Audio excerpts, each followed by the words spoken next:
Le patron est là et s'occupe de votre affaire. Venez voir, renseignez-vous, économisez chez A&R Grégoire à Embrun.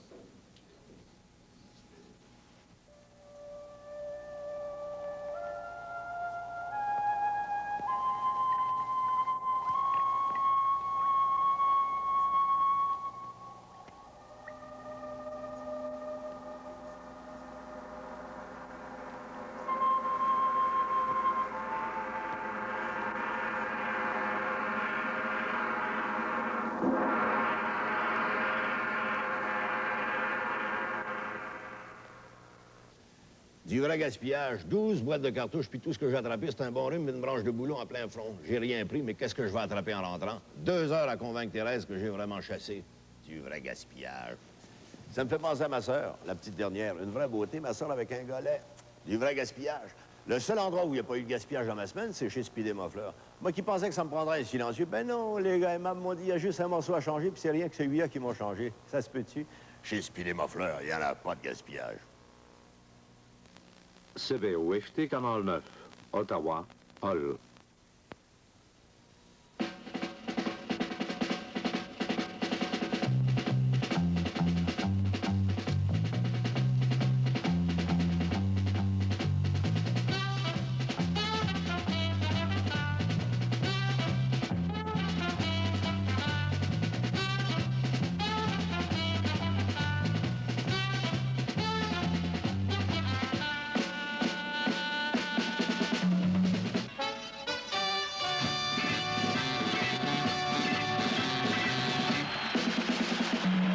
Ce match de baseball vous est présenté par la brasserie O'Keeffe Limitée, brasseur des bières O'Keeffe et Carlsberg.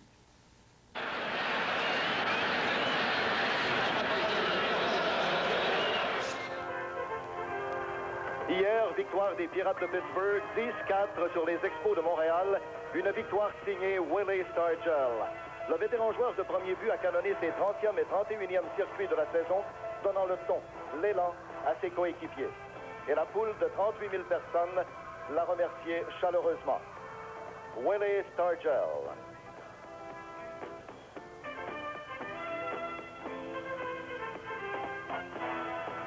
Suite au match d'hier, le classement se lit comme suit. Dans l'Est, Pittsburgh a une priorité d'un demi-match sur Montréal, alors que dans l'Ouest, Cincinnati détient un match et demi d'avance sur Houston. Dans l'américaine, les champions sont déjà connus, Baltimore et Californie. Ce soir de Pittsburgh, nous vous présentons les deux clubs qui bataillent pour le premier rang dans l'Est, Pittsburgh et Montréal.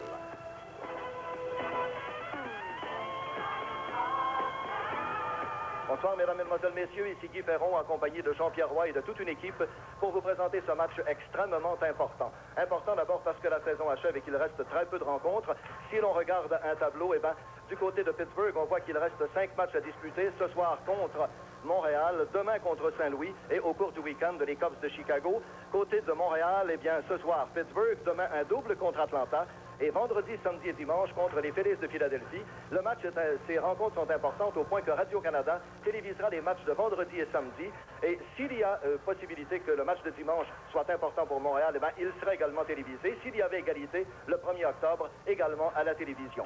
Jean-Pierre, une fin de saison absolument éblouissante. Oui, une fin de saison qui commande beaucoup d'attention de la part des Pirates de Pittsburgh, aussi bien que des Expos de Montréal. Pour les Pirates, eh bien, ils doivent tout de même affronter les Cubs de Chicago qui ont 2 joueurs qui tentent d'enrichir leurs statistiques, Kingman et Bruce Sutter, comme lanceur et l'autre comme frappeur, évidemment.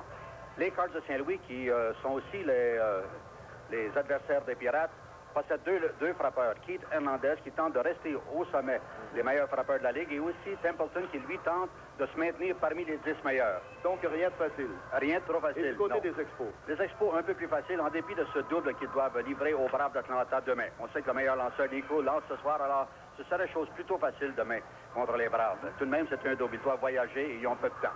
Et contre Philadelphie? Là, c'est la tâche la plus difficile parce que Philadelphie ont tout de même un homme rose. Et je pense bien qu'ils ont fait la vie dure aux Expos déjà, en dépit de cette priorité que possèdent les Expos cette saison sur les Phillies. Vous le voyez, une fin de saison extraordinaire. Ce soir, un match capital. Et nous espérons qu'il sera bon, qu'il saura vous plaire. Ce reportage de baseball entre les Expos de Montréal et les Pirates de Pittsburgh vous parvient du Three Rivers Stadium de Pittsburgh.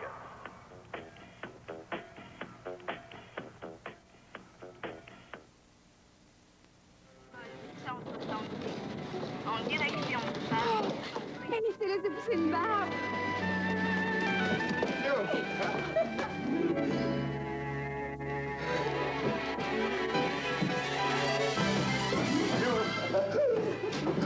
Je dois en revenir. Tu l'as trop.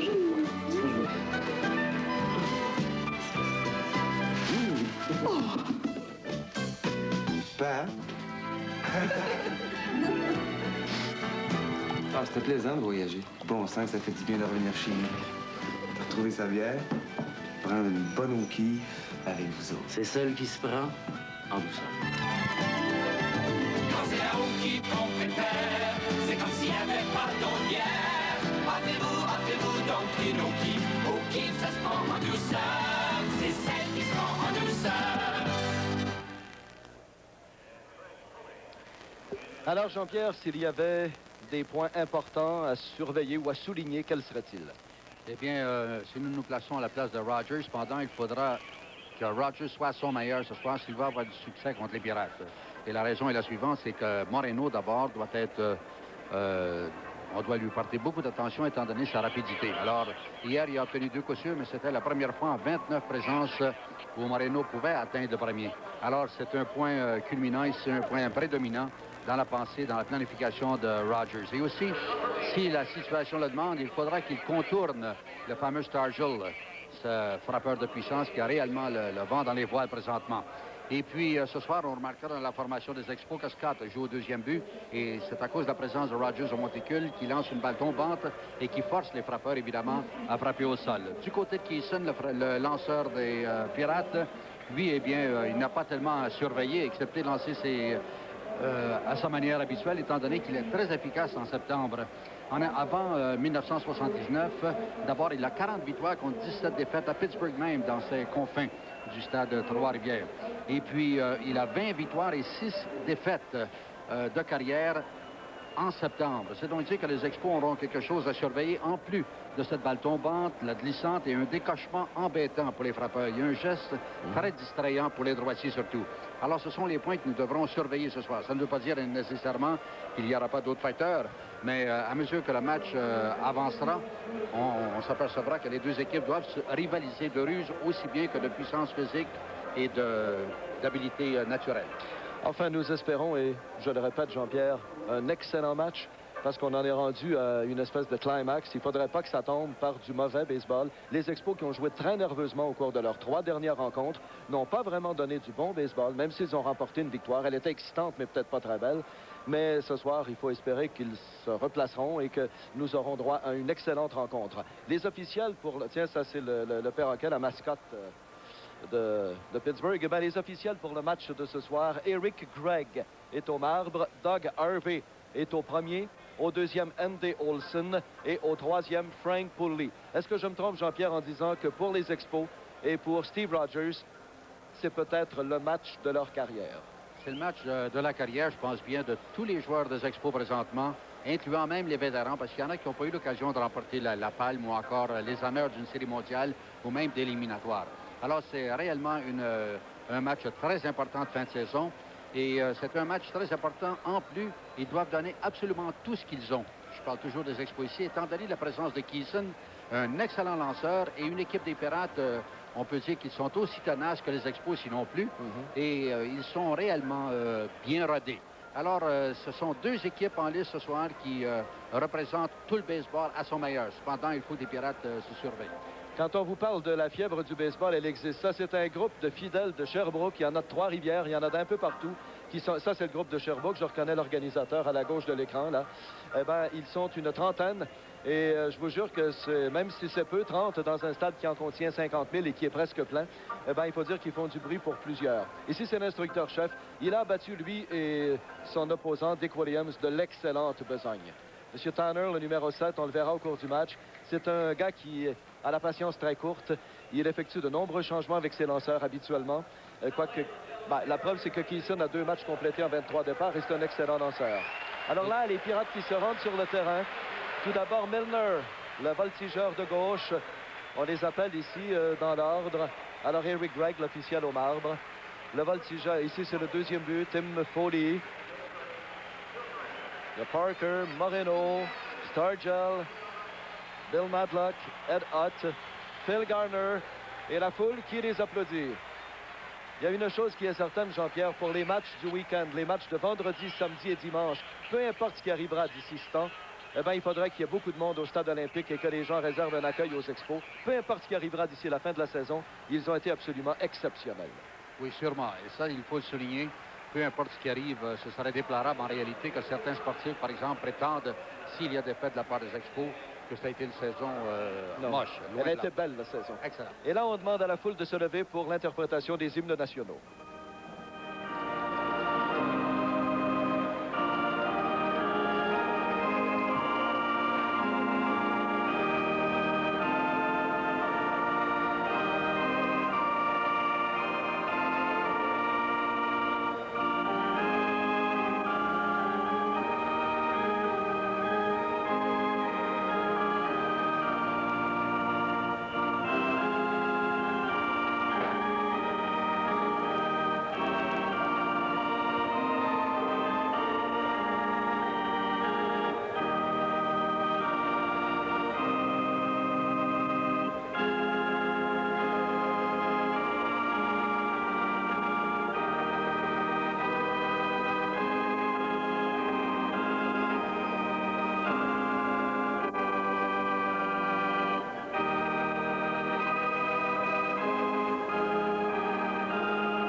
Ça y est, installez-vous confortablement dans vos fauteuils.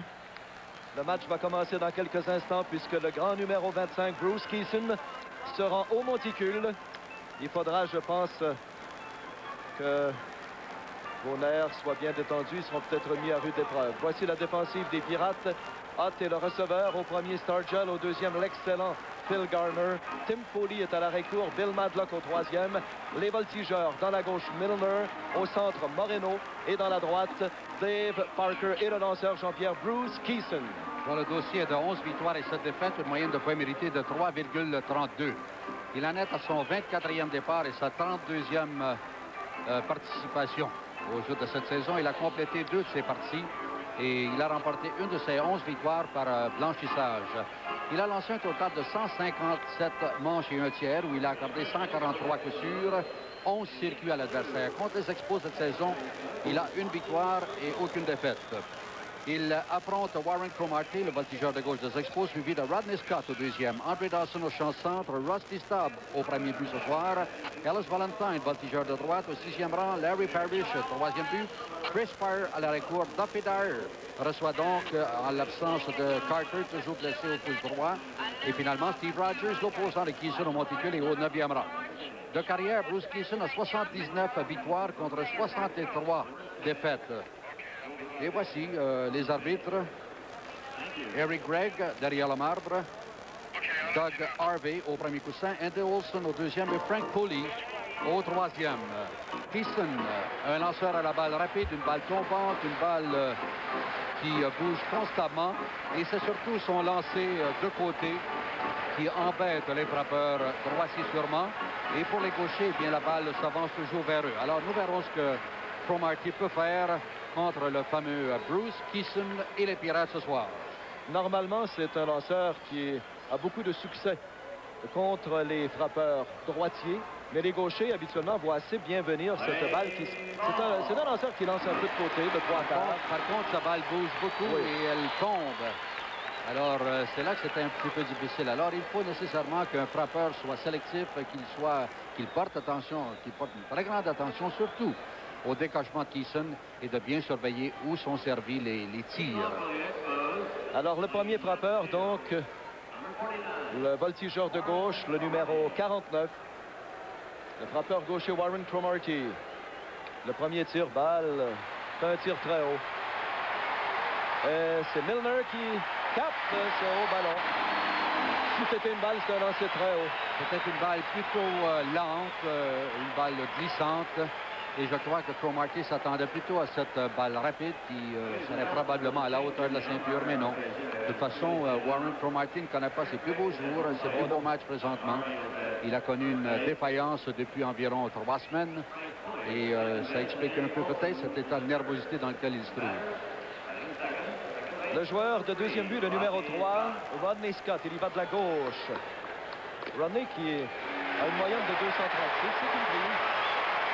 Et avec Rodney Scott au marbre, Moreno joue tout à fait à gauche de la ligne centrale. Et on sait que Scott a cette facilité de déposer les coups vers la gauche.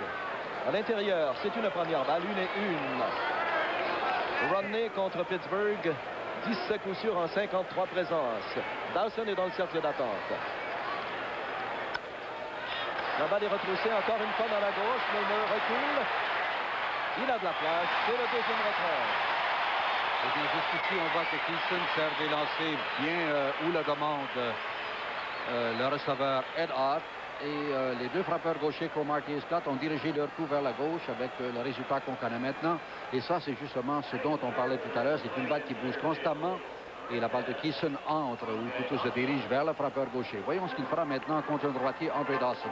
Oui, le voltigeur de centre, le numéro 10, on voit sa fiche à l'écran. 91 points produits, 25 circuits. Le premier tir est une prise, il n'aura jamais un tir plus beau. Une balle tombante, glissante. 23 doubles, 12 triples. Une bonne saison pour André. La balle peut tomber. Ça peut poser des problèmes. Oui, c'est un coup sûr dans la droite. Le premier coup sûr du match. Andre Dawson sur les buts.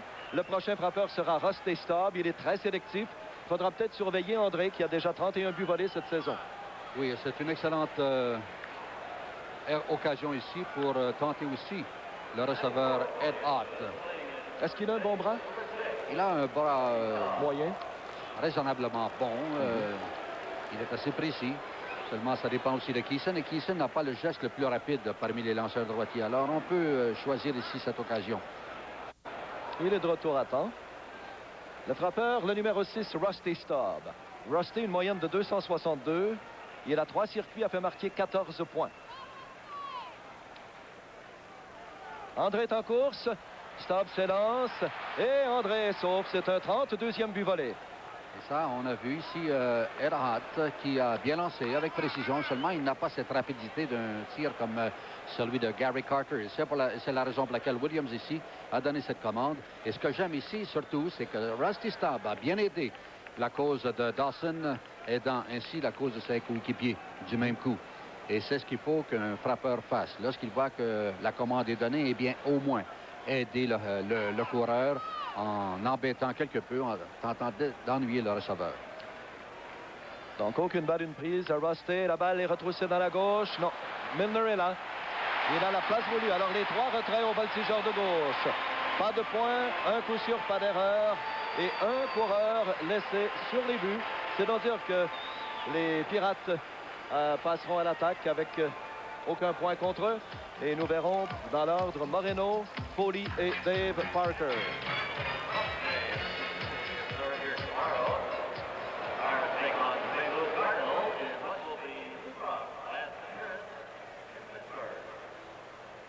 Alors, Jean-Pierre, si on y allait avec un petit tableau comparatif Expos et Pirates, d'abord, les Expos ont 7 victoires, les Pirates en ont 10 dans leur confrontation. C'est la dernière. La moyenne des Expos est de 244 comparativement à 283. Ça, c'est quand ils se sont rencontrés l'un et l'autre. La moyenne de puissance des Expos de 3,52, celle des Pirates de 4,31. Le seul domaine où les Expos ont le dessus contre Pittsburgh, c'est dans les buts volés avec 16 contre 14. Et les moyennes de points mérités, 3,76 contre 3,24. La moyenne cumulative des Pirates est tout de même de 270, comparativement à 266 globalement pour les Expos. Alors, il y a un chiffre cependant qui domine entre les deux équipes, c'est le total de 179 buts volés par les Pirates contre 112 pour les Expos. Alors, c'est un peu la raison. Et voici la défensive maintenant, les défenseurs des Expos.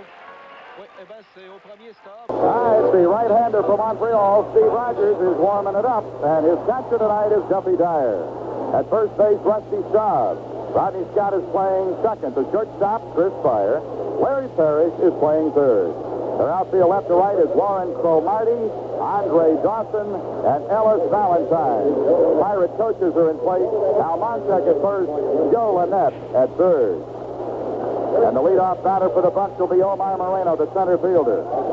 Montreal flipping the ball around in the infield, and Moreno getting ready to move away from that on-deck circle. The on-deck hitter is Foley. Down in the hole is Dave Parker. And the final cry goes up here, beat 'em Bucs.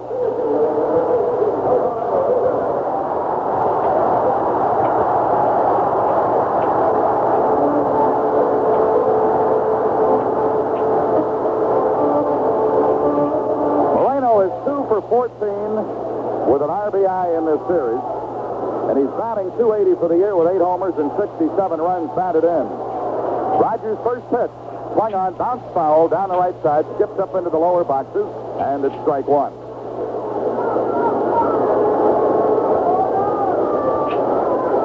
Omar's Amigos are out in the left center field pavilion. Here's the pitch. Swinging in a line drive, right center, base hit. The Antelope starts it off. Base hit for Moreno. Last night may have triggered him out of that slump. What a difference he can make when he gets on. So Moreno leads it off with a solid line drive single over a leaping second baseman, Rodney Scott. Foley will be the batter, 5 for 14 in the series with 3 runs batted in. That is Chicken is playing shortstop. Foley batting .280 for the year, 1 homer, 58 runs batted in. Just one of several reasons why this ball club has solidified in '79. Moreno edging at first. Now the pitcher steps away. By the way Moreno reacted when he stepped away, he almost had the feeling he was going to be running. Staub holding against him. He's got a big lead. Now he steps away again. If Omar can maybe just split the concentration of Rogers a little bit. Get something going in a hurry. Moreno on with a leadoff single. Rogers gets the sign, stretches to the belt, looks back, throws over, does not get a diving Moreno at first base.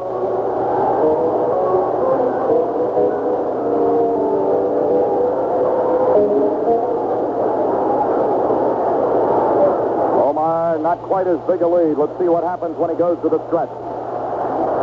Another step out under the carpet he goes.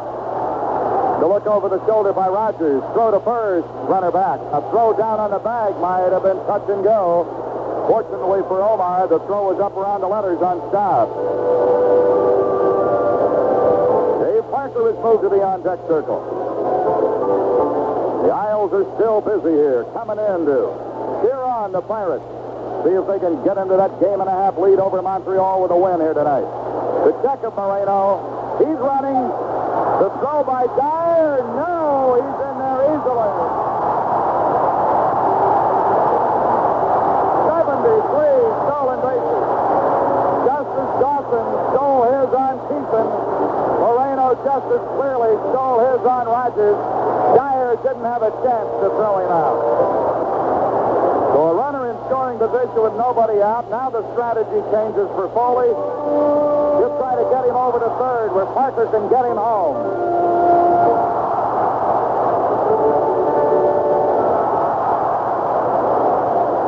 balls and a strike to Tim Foley. Stands right up on top of the plate, about 6 inches up on the bat handle. Rogers at the belt looking back. Pitch on the way, squares away to bunt. Oh, that ball came right through and jarred him, and he fell over on his back. Umpire looking at the ball, going to throw it out of the game. Squared away to bunt, missed the... Just got enough of it and then came right off, ricocheted into him, and it's foul, strike 2. He's going to regroup a little before he steps up in there. Let's see if the bunt is still on with a 2-strike count.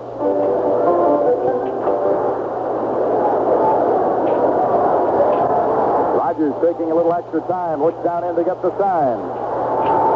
He's their most consistent pitcher, has been for 3 or 4 years. Long look back, 0-2 pitch. Gets away. That'll get Laredo to third.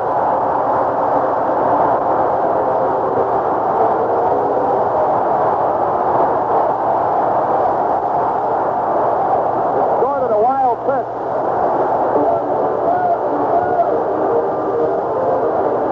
So now we've got a runner in. Good spot for Foley here. 1 ball, 2 strikes. The outfield's going to come up a little bit. They play him a little shallower here with a runner at third. Right fielder plays him a little toward the line, giving Foley a big hole in right center. The center fielder skated just a bit to left center, and the left fielder's playing him straight away. Infield up all the way. A bouncer up the middle. Pirates lead 1-0.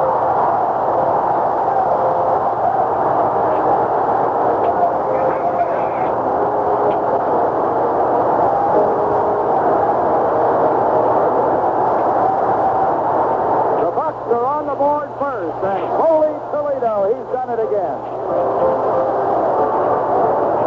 Foley getting his 60th RBI of the year.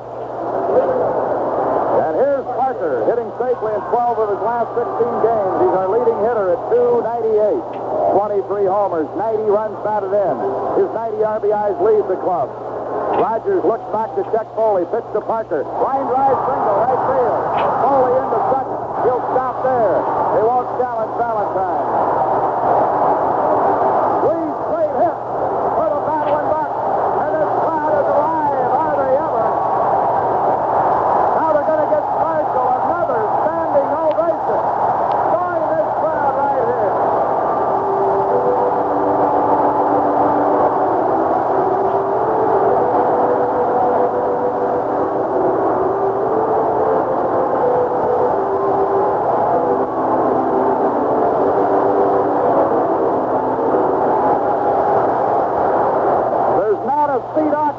Because everybody's standing. There might even be a damp eye or two. And who could blame them? Boy, another ovation like that for Stargell, who got a fabulous round of applause when he got his big trophy before the game as the most popular Pirate. Here's the pitch to him. It's way up high, ball 1. Stargell hitting .289 for the year, leads us in homers with 31, has 78 runs batted in. 1-0 Pirates opening inning. 3 straight hits off Rogers. Their bullpen is already working. Here's the pitch. Off speed, strike call. Floats it over the outside corner under the letters. 1 ball, 1 strike. Can't go as long now as you would a week ago, 2 weeks ago, a month ago. They've got to have their bullpen warming. Here's the 1-1. A bouncer foul to the right side. Stanley Bonson warming up for Montreal down that right side. Bonson, who's been through it before, he's been with some fine ball clubs before joining this Montreal club that molded into a pennant contender in '79. So he's Dick Williams' long man tonight, and he is up throwing hard already. Tim Foley is at second base. His single drove in Moreno. Parker's at first with a base hit. Look back, delivering way outside. Sailing fastball, and it's 2-2. So the Bucs scratch first. In the 17 games played with Montreal. The Bucs have won 10, lost 7. We're 4-4 at home with the Expos. We did very well against them in their backyard. Beat them 6 out of 9 at the Big O. Here's the pitch. Look out, almost unbuckled his belt.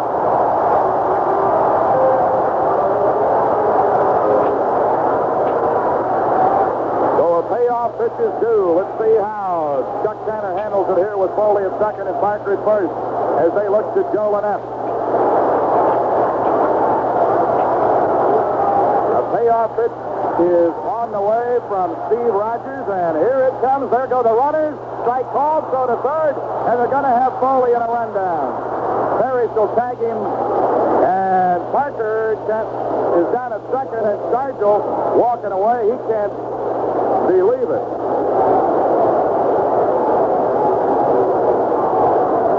So it's a double play in an unusual way.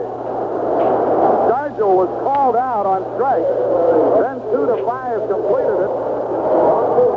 To be a caught stealing, I guess, be the only other way to explain it, because the runners were going, and Parrish had the ball, and Foley looked up and said, uh-oh. Now here's Milner with Parker at second base, 2 away in the inning. Here's the pitch. Line foul down the right side, skips into the corner.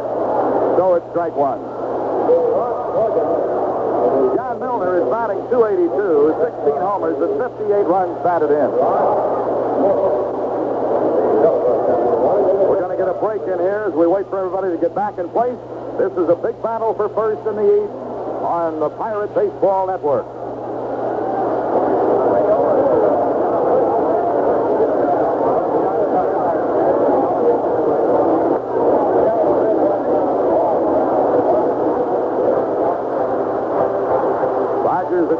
Giving the rosin bag another little tap. Now he's up on the hill and ready. Milner with a strike one count. Parker leads at second. Here's the pitch. Down low. 1 ball, 1 strike.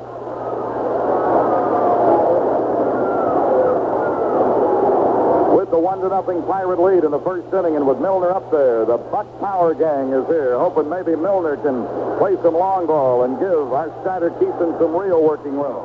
Here's the pitch. Bouncer, first base. Staub will come to the bag himself. Milner is out, and so are the Bucs, and that'll do it in the opening inning. Pirates get on the board with 1 run and 3 straight hits. Double play puts the damper on a big inning. No errors and 1 man left. So we have played an inning. Exciting battle in Buck baseball for you, and we hope wherever you are, whatever you're doing, Milo Hamilton and Lanny Frattare with the story. And after 1 inning, it's Pittsburgh 1, Montreal 0.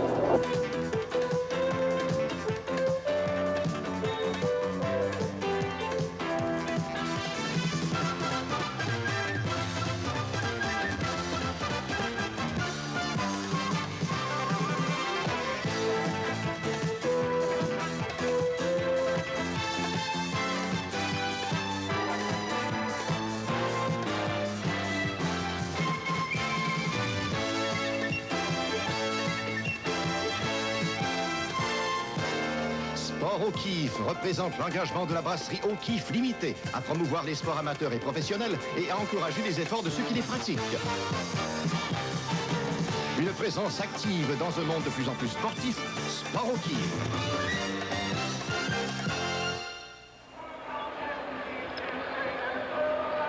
Alors, nous sommes de retour au stade Three Rivers de Pittsburgh pour la deuxième manche, Jean-Pierre, alors que nous verrons Valentine Parrish Aspire. Et on voit un monsieur Tanner qui, lui, fait les 100 pas dans l'abri. Kison with a 1-0 lead in the second inning. We'll be looking at Valentine, Parrish, and Spire in an afternoon game at Chicago. New York Mets beat the Cubs with a score of 8-3. Cubs will be here for the weekend, Friday night, Saturday afternoon, and Sunday afternoon. But before they invade, we've got a make-up game tomorrow, and what a bargain for you. It's a Buck Day. All tickets reduced $1.50. Supposed to be a beautiful afternoon. Come out and enjoy afternoon baseball this late in the season during the week. Those of you who aren't able to make it for some of the night games because of a work schedule, here's your opportunity to back your Bucks tomorrow afternoon on Buck Afternoon.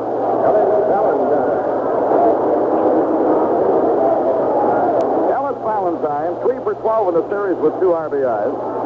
Leading it off in the second against Kison. He's batting .281. Here's the pitch. Swing and a foul. Valentine with 21 homers and 82 runs batted in.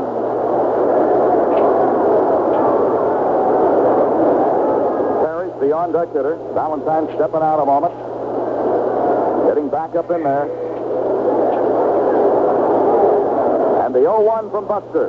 Fouled it up here to the right to the top of the screen. But Kison out on top of the count. No balls, 2 strikes.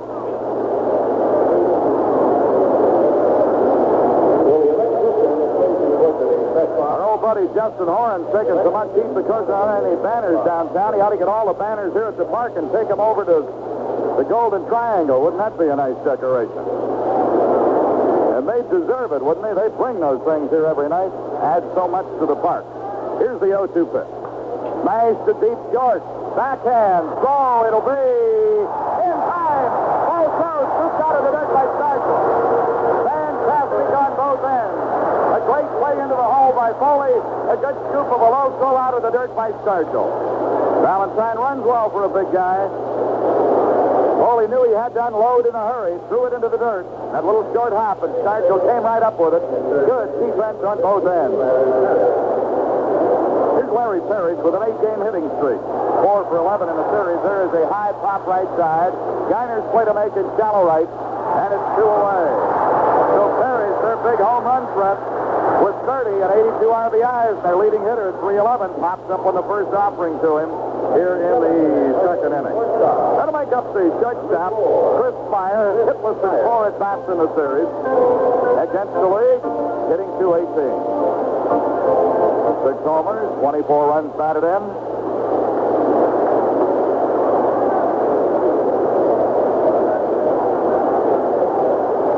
Nobody on in front of him. He's stepping up in there now against Kison. Pirates lead 1-0, second inning.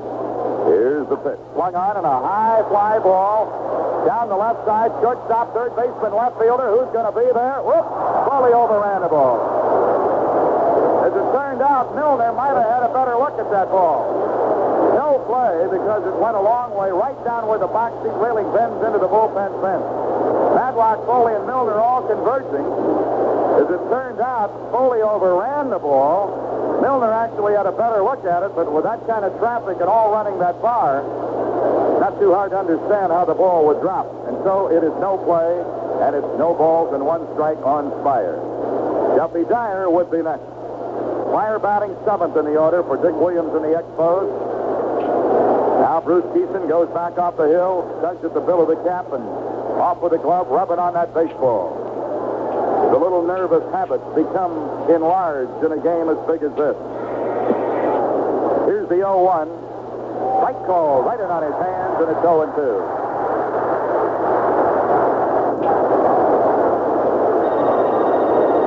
Valentine thrown out by Foley. Parrish popped up to Geiner. Here's the 0-2. Smash. Knocked down by Foley, but will have no play. He was lucky to keep it from going through. It goes as a base hit.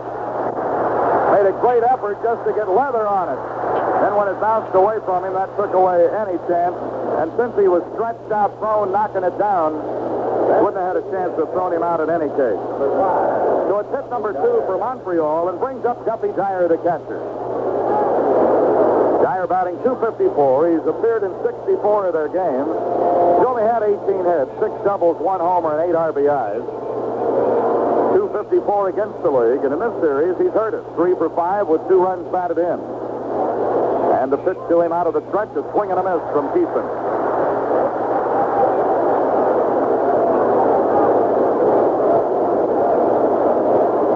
Waiting now for Dyer, stepping out, getting some dirt on his hands. The pitcher, Steve Rogers, is due up next. The Pirates got a run in the opening inning. Foley drove in Moreno. Now Kison was ready, then stepped away. Fire at first with an infield hit. Dawson had their other hit. That was in the opening inning. Here's the pitch on the way to Dyer. Swing and a miss. Oh, he really crowded with that one. And it is 0-2.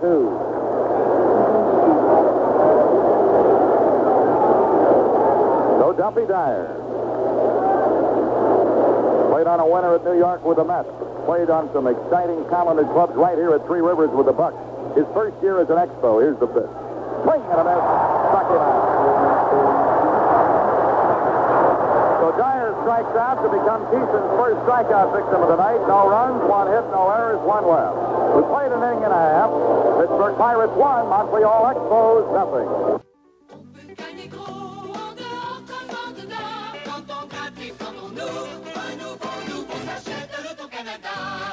Oui, on peut gagner gros. En dehors, la gratouille, 2000 $ instantané. En dedans, la fouille, 10 000 $. Et puis, l'espoir, un bien, 2 tirages, soit 11 prix d'1 million. Avec le nouveau sachet de l'Auto-Canada. Au groupe Commerce, nous avons acquis une vaste expérience en assurance automobile. À l'époque des belles d'autrefois, nous étions déjà une présence rassurante, comme au temps des fantaisies et des caprices des années folles. La compétence et la rapidité des règlements du groupe Commerce au cours des années en ont fait le plus important assureur automobile au Québec. Parlez-en à votre courtier, vous verrez bien. Partout au Québec, aujourd'hui et demain, le groupe Commerce, une présence rassurante. Seconde tranche de la deuxième manche, Bill Madlock, Ed Hutt et Phil Garner. Ce que je voulais dire, Jean-Pierre, quand je parlais...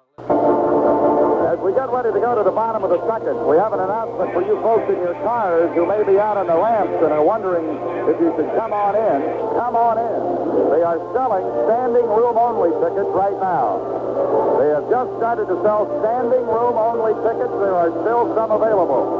So if you're in your cars and you're on your way to the park, come on over and get in on this big night of baseball right here in Three Rivers. They're still selling tickets. They're standing room only, but come on over and join us. Here's Bill Madlock, the Mad Dog, stepping in. Madlock hitting .292, 14 homers, and 83 runs batted in. He's been safely in 10 of his last 11 games. And in this series against Montreal, 4 for 10 with an RBI. Something's flying around down there that's bothering him. He's chasing the gnats away. Now he's ready. Rogers winding. Pitch on the way to Madlock. Looks like he went after a low inside pitch, but maybe he didn't. I'm surprised Dyer didn't ask for an appeal on that. Now he does, and the first base umpire does indeed say strike one. Shouldn't believe Dyer waited so long to ask. Here's the pitch. Swing and a foul up to the right side, so it's a no ball, 2-strike count. 0-2.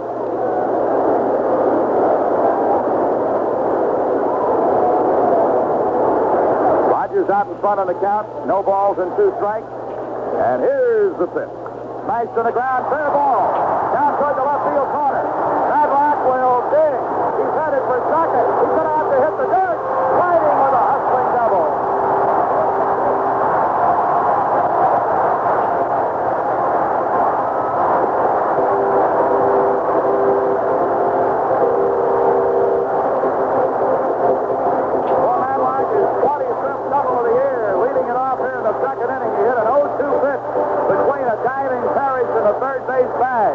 Flying a couple of extra steps off the line. He was guarding against that ball possibly going through the left side of the infield. Cromartie made a fine play, got over in a hurry to cut the ball off, but Madlock beat the rapid second.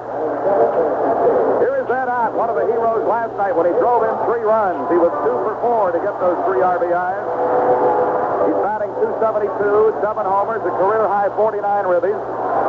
Bucs trying to get more here on Rogers. Pirates leading 1-0, going against the grain, but the runner got back. Oh, he made it close. Myers snuck in behind. Instead of making the whirling derby throw, turning and throwing against that natural motion, if you can do that, it saves some time, and he made it very close, but Mad Dog was back in time. Still no count to Ed Hutt. Here's the pitch. That is a strike on the outside corner. Hot letter high, and it's strike one. Phil Garner due up next. We're in the second inning. The Pirates have 1 run and 4 hits. The Expos are scoreless with 2 hits. There have been no errors in the early going. Kison and Rogers, the opposing moundsmen. Stretch in the 0-1. High outside. Ball 1. Strike 1.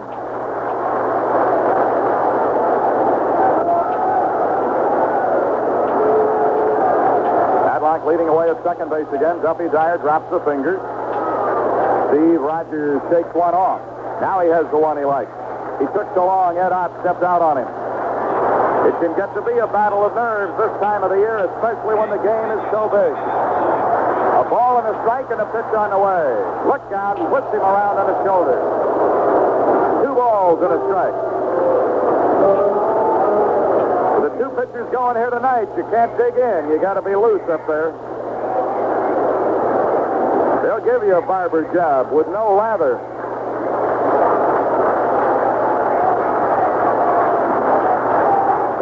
Here's the pitch. Outside of the letters, 3-1.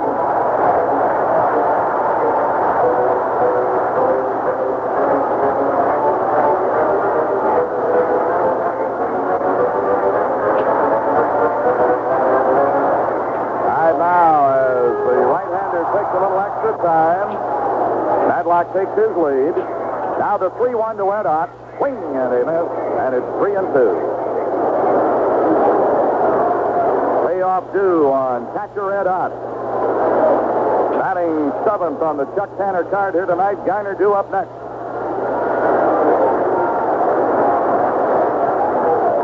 Ed Ott stepped down on him, going to make him wait a moment. Now they're both ready. The payoff is on the way. Outside of the letters, he walks it.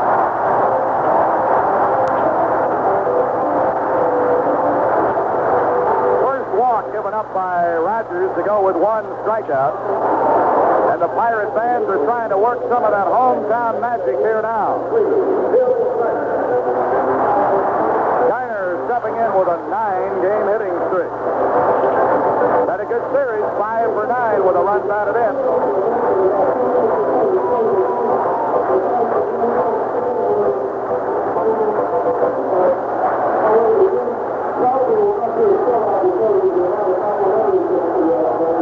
Geiner batting .291 with 10 homers and 54 runs batted in. Here's the pitch. A ball just inside under the letters makes it 1-0. The pitcher, Bruce Kison, is due up next. Pirates have put 2 men on. There's nobody out. Madlock opened the inning with a double into the left field corner. Ott has just walked. Now it's a 1-0 count on second baseman Phil Geiner. And the Montreal bullpen is busy again. Rogers to the belt. Checks Madlock. Delivers to Geiner. A smash to short. That's a double play ball. Second and on to first, and it is a double play, and Madlock moves over to third. As he goes fire to Scott to stop for the double play. They're second in as many innings. And that'll bring up the pitcher, Bruce Kison. Kison with his fastest year. He's had 7 hits, 2 doubles, 1 homer. That was a grand slam. Of course, that's what took up the bulk of his 5 RBIs. He's batting .149. If he could help himself here with a clutch hit, could look mighty big before the night is over. Madlock to third. Rogers will work from a full windup. And Steve Rogers ready to work on his mound opponent, Bruce Kison. Winding and delivering. Way outside. 1 ball, no strike. Omar Moreno, who started the first inning with a single, stole second and scored on a Foley single, is on deck.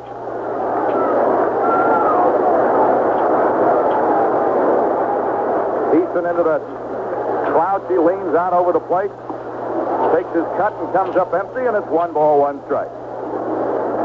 Pirates in front by a 1-0 score.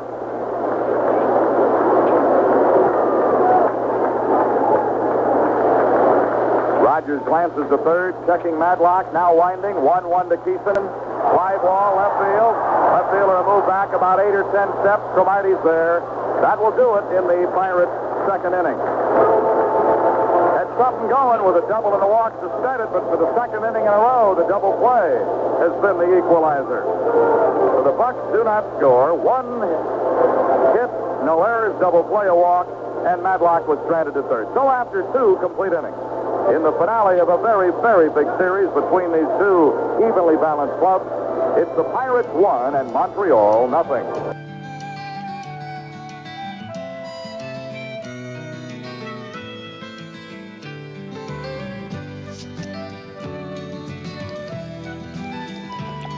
Appelez-vous donc une qui, c'est celle qui se prend en douceur.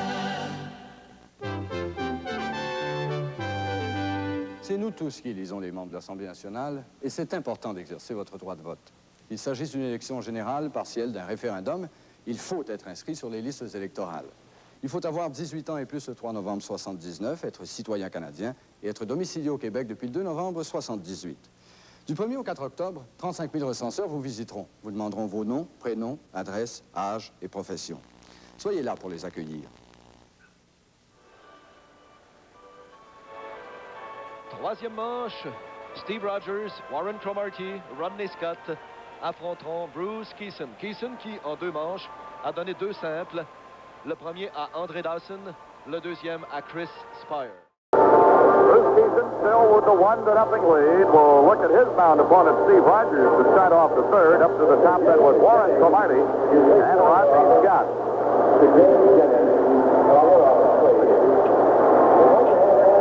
Yes, after tonight, the only way we can play Montreal again is if we end up in a tie. And if we end up in a tie after Sunday's game, we would fly out of here Sunday night, go to Montreal, and play a 1:30 game Monday afternoon in Montreal. They won the toss of the coin for a playoff, a 1-game playoff. If we go ahead and win it, we would still fly out of here Sunday night after the game and go on to Cincinnati or Houston, work out Monday, and play Tuesday. But that's putting a lot of water over the dam before you get in the boat. We got to win this game first.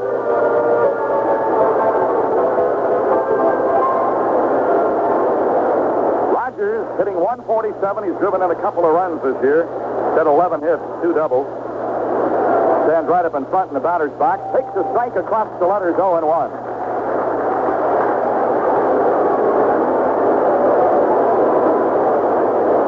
Here's the pitch. Fouled off up to the right side into the mezzanine, and it's strike 2 on Rogers. Another great show of support here tonight. A great crowd to see the Bucs. This will really give us a shot at 1,400,000. Not too shabby. Here's the 0-2 pitch. Shot it after it. Laid off. That was that nasty slider, but he let it go by, and it's 1-2. Cromartie will be next. Now, Kison was ready, but he stepped away a moment. Kicks and he fires. Fouled up there to the right side, holding at 1-2.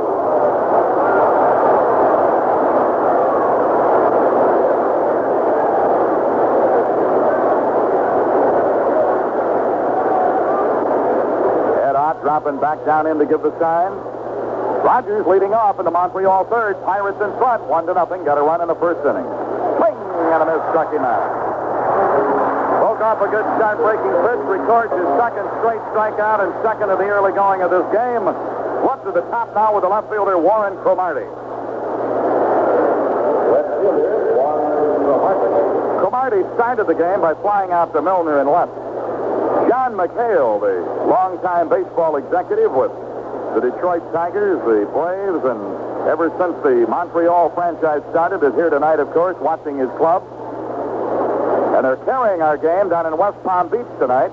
There is a ball where Patty McHale, an old friend of many, many years gone by, is listening to our game. The McHales make their home in West Palm Beach. There is an off-speed pitch in for a strike, and it's 1-1. So we're happy to welcome that leg of the part of the country carrying our game, as a lot of the networks have hooked into us for this all-important series. He's ready to work, and then Cromartie stepped out on him. A ball and a strike. Cromartie waiting. Kison kicks and brings it up high, and it's 2-1. Everywhere you go, radio's blaring all over the place. Wanting to know what's happening to the Pirates. There's a bouncer, short, great big hop, Foley, fast man running. Got him, and it's 2 away. Foley to Stargell, short to first. Cromartie is gone, 2 down in the Expo third. To bring up Rodney Scott, he was a last-minute starter for them, and in the first inning, he flied to left field. In that net victory over the Cubs, Hausman got the win. Moore was the loser. Richie Hebner hit a home run. Mets won at 8-3. after tonight, we'll have 4 games remaining. 1 with the Cardinals, 3 with the Cubs, all here at home. Strike down the middle from Kison. Strike called to Scott. 236 average for this utility infielder. There is a ball low inside. Now, utility may not be a fair term because he played so many games at second, but he's also been playing a lot of shortstop lately. In fact, he played short early in this series. He's playing second base tonight. 1 ball, 1 strike. They play him as an off-field hitter. Milner way over near the line. Moreno over into left center. They're giving him a big hole in right center. Outside a ball, you could march a division right through right center. Fans, bugle corps, and everybody.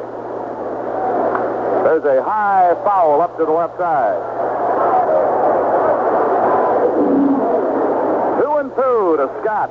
Andre Dawson, who has one of their 2 hits, is the on-deck hitter. Pirates have 1 run, 4 hits. The Expos are scoreless with 2 hits. Nobody's made an error in the game. Pirates have had a couple of chances to fatten the cat early, but so far they've had to settle for 1 run. Montreal's come up with 2 double plays. Line drive over the third baseman's head into left field. Milner plays it on the second bounce. That puts Scott on with a 2-out single and brings up Andre Dawson. Dawson had a base hit in the first and promptly stole second.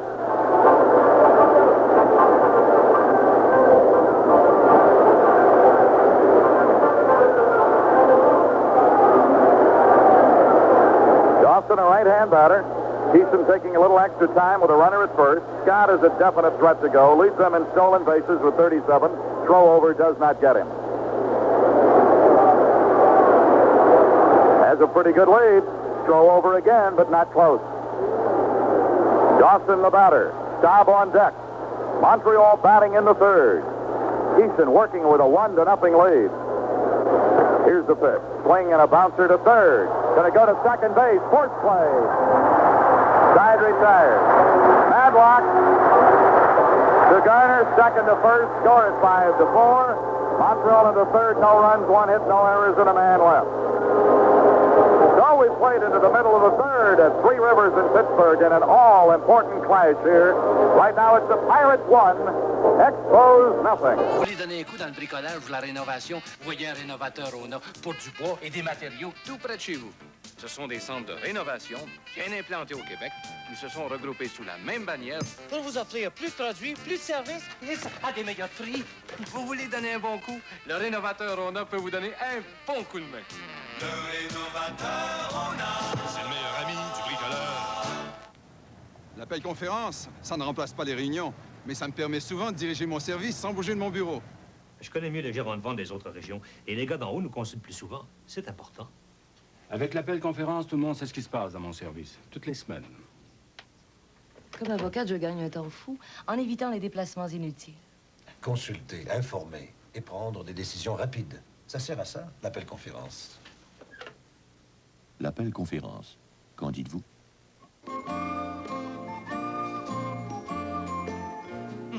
Gloria.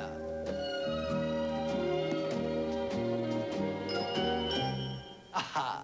Gloria? Moving to the home half of the third at Three Rivers. The top of the Pirate order is due. Moreno, Foley, and Parker. Right-hander Steve Rogers came out a little late, so he's got some more warm-up tosses coming.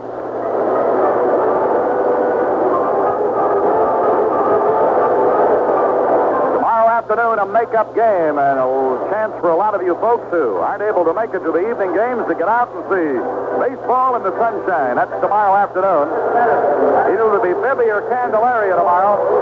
Here's Omar Moreno, started the first inning with a single, stole second, got to third in a wild pitch, and scored on a Foley single.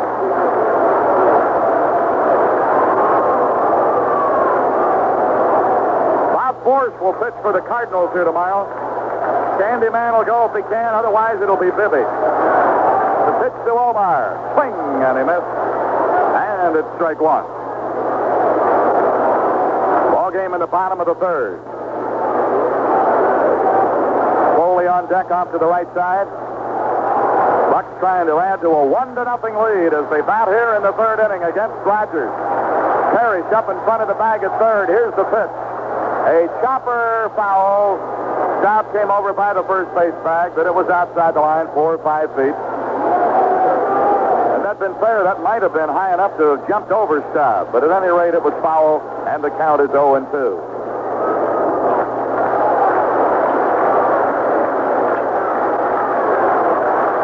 All right, everybody's back in place. Moreno not ready yet. He lets the umpire know that he's up in there and ready now.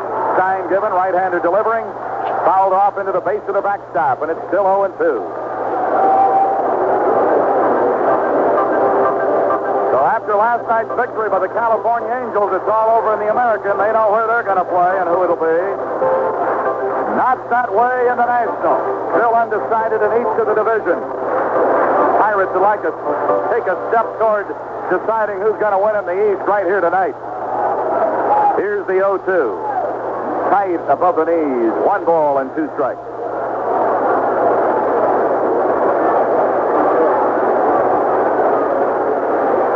Moreno back up in there and waiting. Rogers leans over to get the sign from Dyer. And the 1-2 pitch. Swing and a miss. Struck him out. For Moreno fans, he becomes the second strikeout victim for Rogers in the game. And it'll bring up Foley, whose single drove in Moreno in the opening inning. Well, those 2 big games in the Western Division, Houston and Atlanta, no score in the second. Joe Negro against Phil Negro. And now San Diego has tied up the Reds 1-1 in the second. Dave Winfield hit his 33rd of the year in the second inning off Tom Seaver. All right, the pitch to Foley. Swings and bounces it foul between Joe Lynette and the third base bag.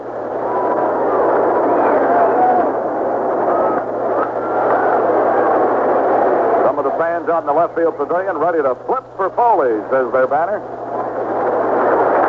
No balls and 1 strike. Pitch on the way. Swing and a bouncer to the right of second baseman Scott. Up and throwing and got him, and it's 2 away. Scott with a good quick move to his right. Throws out Foley. 2 down in the Pirate third. And it'll bring up the right fielder Dave Parker, who had a base hit into right field in the opening frame.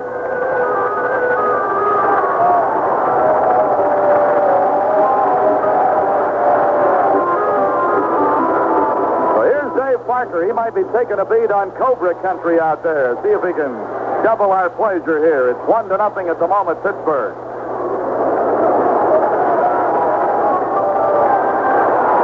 Pitch on the way to Parker. Did he go? Yes, he did.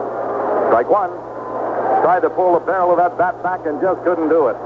0-1 to Parker. Stargell would be next. Nobody on base. 2 down. Pirates scored a run in the first inning, and that's it. 1-0 Pirates right now.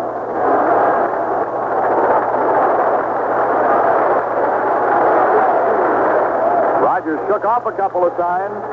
Now he's ready. 0-1 on the way. Down low. Parker can get another double. It'll be his career single season high in that department.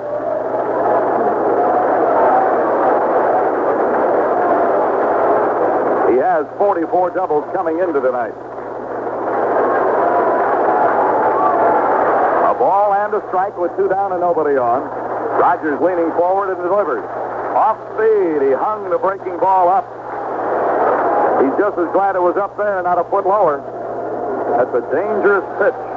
And it's 2-1. Steve Rogers. Oh, he'll come at you. He'll battle you. So will Kison. And here's the 2-1 to Parker. Hit him on the fist, popped him foul out of play off to the left side.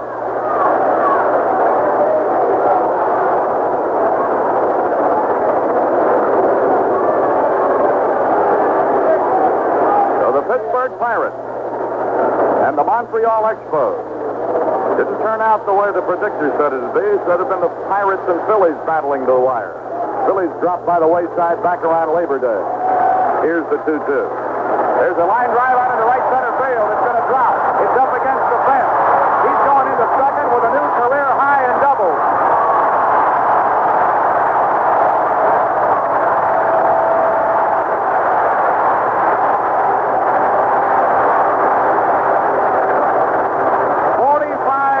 As the Cobra strikes again.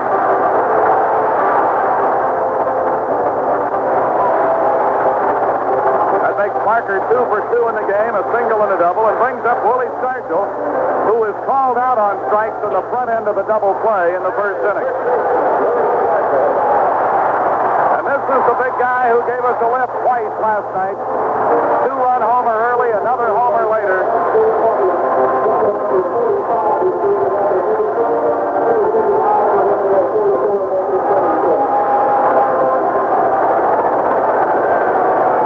Going out to talk to Rogers with Parker at second base and 2 down. Stargell 3 for 13 in the series, counting his 0 for 1 tonight. And Milner is moved on deck. The big crowd getting vocal now. Outside with a curve. Started it way out there. Didn't come in for him. And it's ball 1 and no strikes.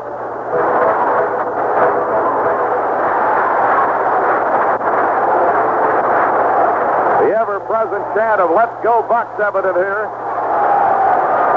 And the 1-0 way outside, ball 2.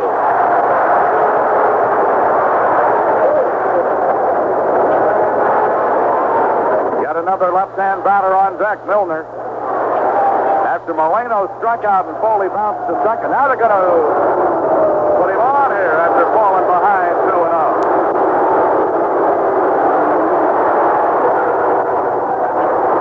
Intentional pass. The second walk given up by Rogers. The first of the 2 to be intentional.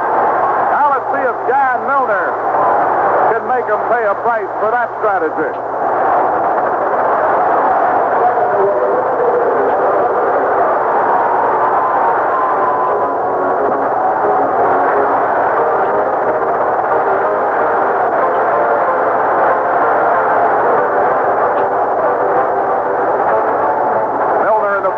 Bounced out to the first baseman, Rusty Staub.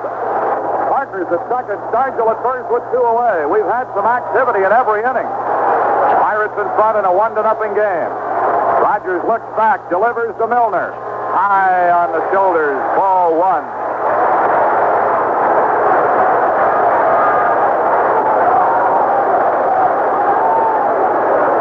1-0 the count. So a double and a walk intentionally to Stargell after 2 away, giving Milner a chance to get us on the board again.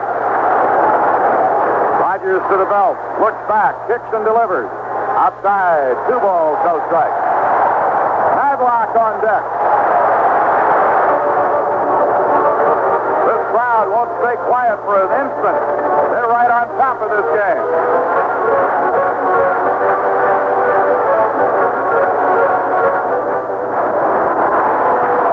Duffy Dyer ready to drop the sign. Rogers peers in to read it. Runners behind him at second and first with 2 away. A 2-0 count on Milner, and the pitch comes on. That is a strike. Bent one right around his belt buckle, and it's 2-1. 2 balls and a strike.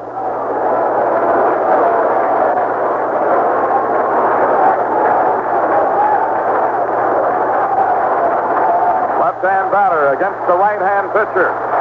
From the belt, he'll bring it. A little bouncer out behind second. Fire throws, and he got it. A little sinking line drive right behind second. Fire was right there to get it on the first bounce. As it bounced in the dirt behind second, throws out Milner, and the side has been retired. No runs, 1 hit, no errors, a walk. 2 left. Pirates have stranded 4 over the first 3, but with this lead, it's the Pirates 1, Montreal nothing. Quand on choisit une bière, c'est Carlsberg propriétaire. La bière brassée chez nous, pour être à notre goût. Carlsberg, c'est notre bière. Carlsberg, c'est bon. Le meilleur zénith de tous les temps, le système 3, est encore amélioré. L'image zénith la plus nette qui soit. Image plus nette. Le châssis tout modulaire conçu pour donner le zénith le plus fiable qui soit. Le plus fiable. Et voici pour obtenir une meilleure sonorité, 4 haut-parleurs et même un centre de commande audio. Meilleur son. Le système 3 de Zénith. Système 3. Meilleur que jamais. Eh bien, ça, c'est le perroquet. Il n'est pas très drôle, pour rien vous cacher. Eh bien, les Phillies ont marqué 7 fois à la seconde tranche de la troisième manche. Ils mènent 7-1 après 4 manches complètes de jeu contre Saint-Louis.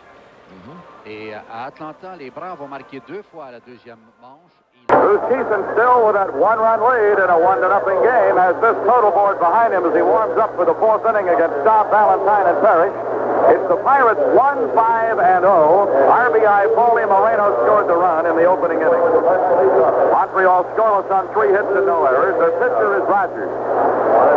Rusty Staub standing off to the right. He's ready as Art throws it down to second. They'll flip it around on the infield. Staub will step in, and right behind him, here's Lanny.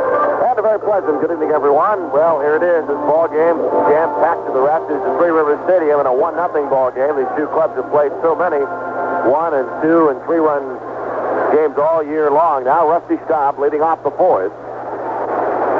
Staub playing first base. Tony Perez not in the starting lineup. Dave Cash not in the starting lineup. Gary Carter not starting. Staub is 0 for 1 in the ball game. Here's the pitch from Kison to start the fourth, and a strike in the inside corner. Staub had a notion he kept the bat back, but it was in the strike zone. Ellis Valentine to follow.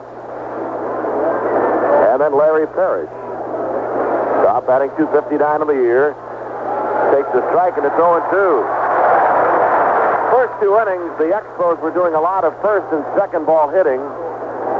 In the third, and now here at the start of the fourth, they've been taking a bit more. Staub back in the count 0-2. The pitch swung on and laced into center field, base hit. Omar Moreno over in right center bobbles the ball. Staub is heading for second.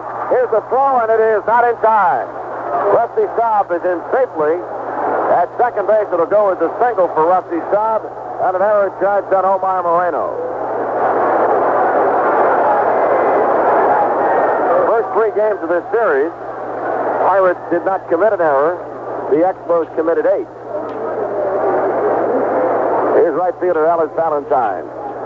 By and play by Foley and Stargell combining to get Valentine in the second. No score for Montreal. Pirates got a run in the first inning. Valentine batting .280 on the year. He has 21 home runs and 82 runs batted in.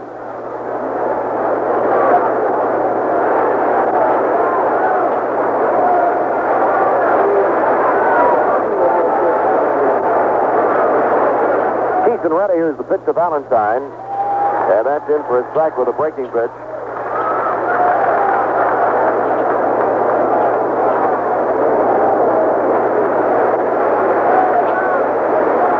Nobody out on the top of the fourth.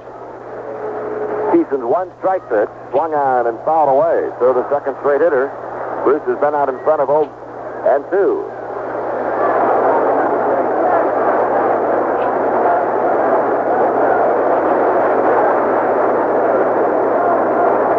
With 13 of his major league victories lifetime against the Montreal Expos. And he's had excellent success against the Expos in his career here at Three Rivers Stadium. Now the stretch by Kison. Here's the 0-2 pitch. Swung on and tapped foul. Going to skip into the Montreal dugout on the third base side. 1-0 Pirates lead. Montreal batting in the top of the fourth. Rusty Staub led off the inning with a single to center field, a bit towards right center, and then took second base on the misplay in center field. Kison in front of Valentine is the 0-2 pitch, and a sinker down low.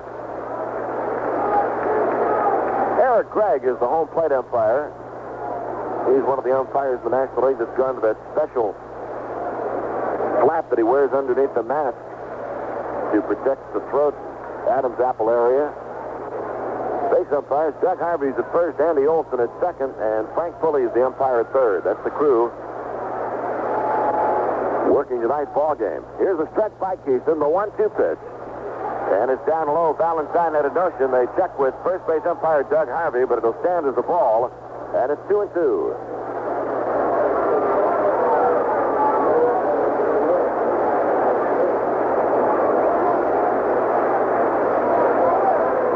At second base, nobody out. Expos have had 1 hit in each of the first 4 innings. Pirates leading 1-0. Now the 2-2 pitch. Valentine swings and fouls it off the end of the bat, rolling back to the screen, so the count remains at 2-2. Atlanta leading Houston 2-0 in the third in Atlanta, Georgia. So the Braves have gotten Phil Niekro at 2-0 advantage against Joe Niekro in the Astros. San Diego, Cincinnati tied 1-1 in the third at Riverfront. Randy Jones against Tom Seaver.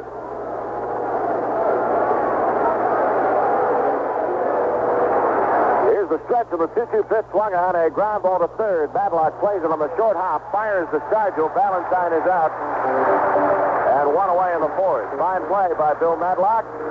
Rusty Staub remains at second base, and it'll bring up the Montreal third baseman Larry Parrish. He's 0 for 1, popped up to second baseman Garner in the second. Pirates against the Cardinals tomorrow, a 1:05 game here at the stadium. Then Friday night we play the Chicago Cubs at 7:35. Saturday afternoon at 2:15. And then Sunday afternoon, a 1:35 game. Final 4 home dates of the regular season for the Pirates. 1-0 Bucs lead. Montreal batting in the top of the fourth. Kison's pitch to Parrish. Swung on, popped up in foul territory. Head out coming back towards the screen, but it's on the net. Strike one.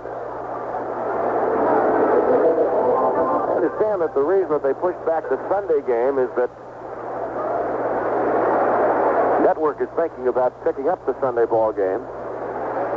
So it's been pushed back to 1:35 on Sunday, and that'll be our big prize day.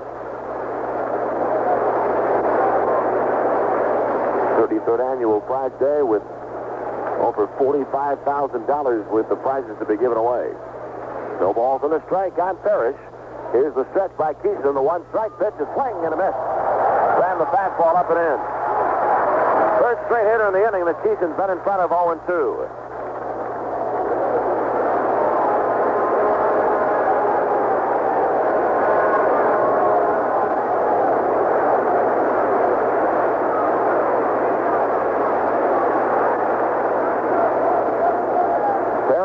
Stop at second base, one down. Now the stretch by Kison. The 0-2 pitch swung on a high bounce to the shortstop Foley. He's going to go to first base to Stargell. Parrish is out and Staub moves to third. Foley sits the shirt out at first base. And Staub moves up to third on the play, 2 away. And it'll bring up shortstop Chris Spire. Spire with an infield single in the second. And he'll step in with a .221 batting average.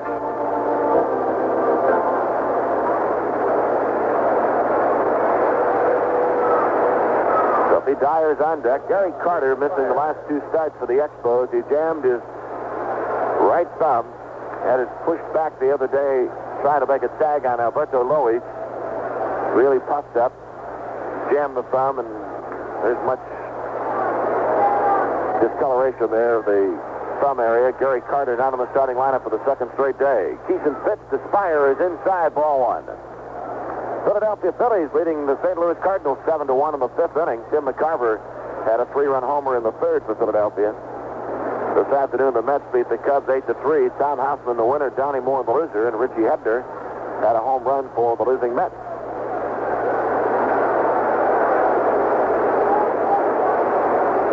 Foley and Madlock got together on the left side of the Pirate infield. Ed Odd went out to talk to Kison. Now everybody back in place. Stop at third, 2 out. Here's the 1-0 pitch to Spire. Swing and a miss, and it's 1-1. Pirates leading 1-0. As the Bucs got the run in the first inning. RBI single by Tim Foley. Knocked in Omar Moreno.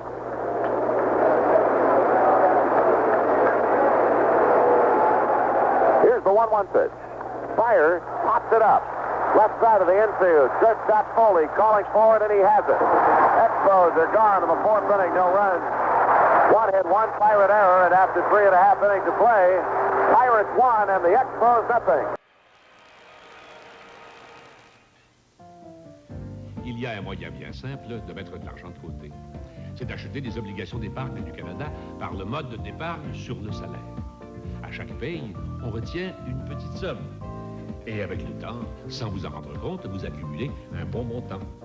C'est à ce moment-là que vous vous féliciterez d'avoir fait un bon placement, profitant du mode d'épargne sur le salaire. Les obligations d'épargne du Canada, elles valent leur pesant d'or. L'intérêt est de 10,25% par année pendant 7 ans.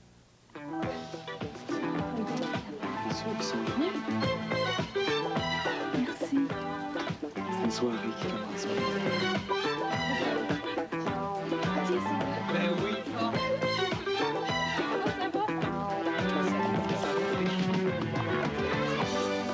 Tiens, une qui? Celle qui se prend en douceur. Appelez-vous donc une qui? C'est celle qui se prend en douceur.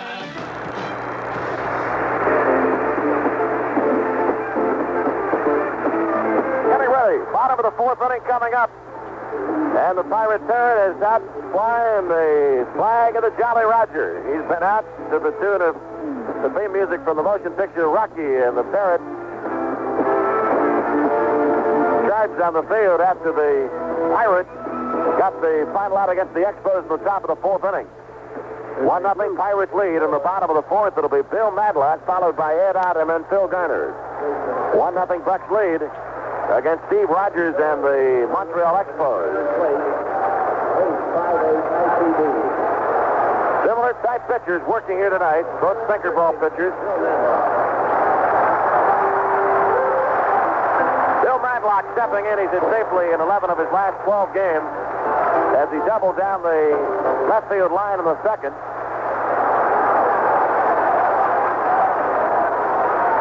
Here's Rogers' first pitch to Madlock, and that's in for a strike.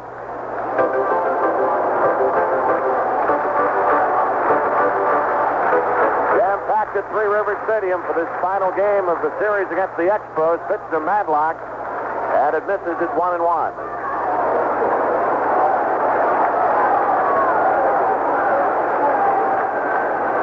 Rogers, the 1-1 pitch, swung on, line to left field, base hit. Marty will play the ball on one hop and flip it back in. Madlock, his second hit of the game. Leads off the fourth, and it'll bring up catcher Ed Ott. Well, this town has been fired up all week long. We've had 4 exciting games with the Expos. The whole thing started on Monday when the Chamber of Commerce got together with the city of Pittsburgh and the Pirates front office for the big pep rally in downtown Pittsburgh. And the big doubleheader on Monday night. The Expos and Pirates split the twin bill. Bucs won last night. Pirates leading 1-0 in the fourth inning of tonight's game. Madlock at first has 31 stolen bases. Here's the stretch by Rogers. And the pitch to Ott is a strike on the outside corner. Ott walked his first time up.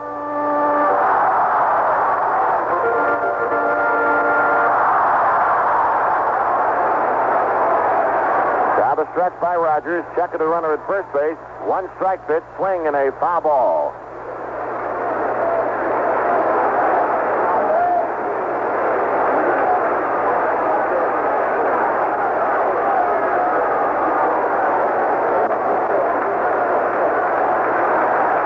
Rogers this year against the Pirates, he's making his 5th start of 79 against the Bucs. He pitched against us on opening day. Here's the runner going. 2 strike pitches fouled off. Bill Madlock off on the pitch. Ed Ott with a check swing foul ball. There's a no decision for Rogers against Blyleven on opening day here at Three Rivers Stadium.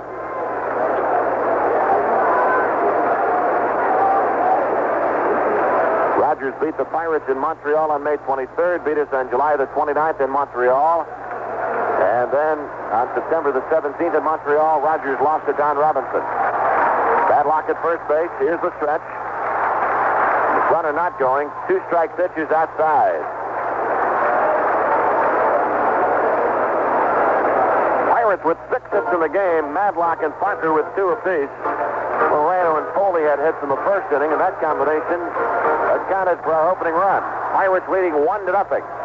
Batting in the bottom of the fourth inning. Second baseman Phil Garner is on deck.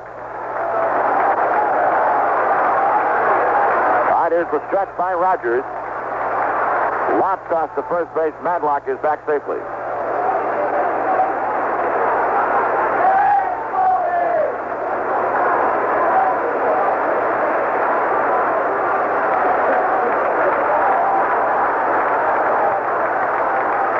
Rogers from Jefferson City, Missouri. Took too much time, and Ed Ott stepped out.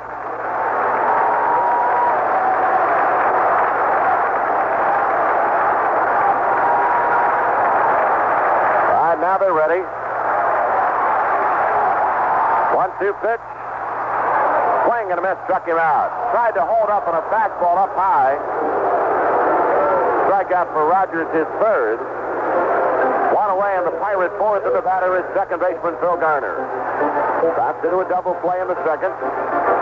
Phil coming into the game with a 9-game hitting streak. In his last 9 games, he's been swinging the bat at a .452 pace, and his seasonal batting average up to .290. That lock on with one away. Staub holding Bill on at first base. Pirates 1, Expos nothing. Bottom of the fourth. Stretched by Rogers. Here's the pitch. Garner takes inside. Ball 1. Pitcher Bruce Kison is on deck.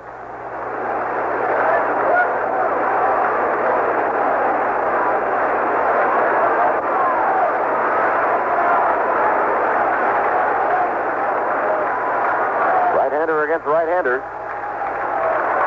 Throw to first base. Madlock back safely. A lot toss by Rogers.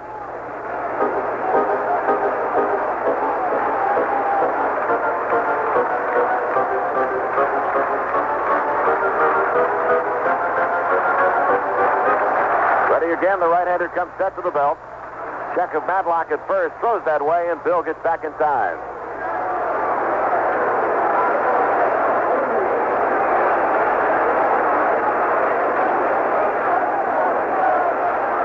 Tonight, the Pirates have 4 games left. After this evening, the Expos have 5 remaining. 1-0 pitch. Madlock running. Swung out. A line shot into left field. Go ball! Get out of here! Gone! Home run! Garner with a 2-run shot to left field. Pirates lead the Expos 3-0.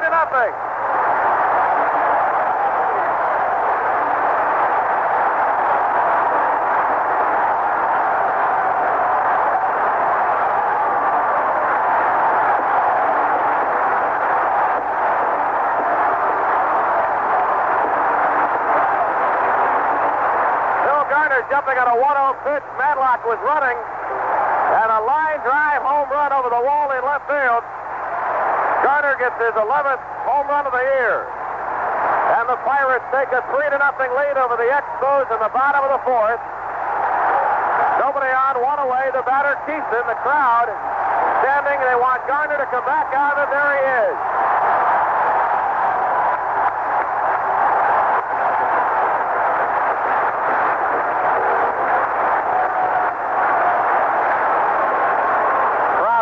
Long in this series, every time somebody's hit a home run, they've demanded that they come out and recognize the ovation. Everybody's been in tune to that all week long. All right, here's Kison now against Rogers, and it's up 5-1.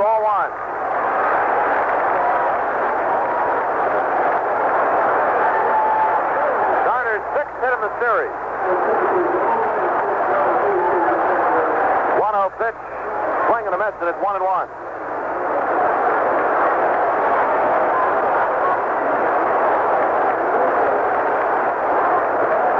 Still buzzing about it. Garner's 2-run dinger here in the 4th inning.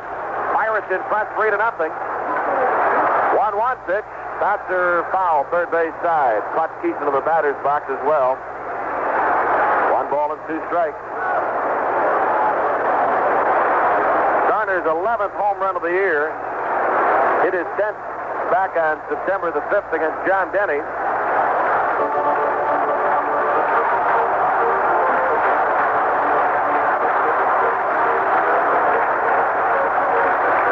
We're ready. 1 ball and 2 strikes.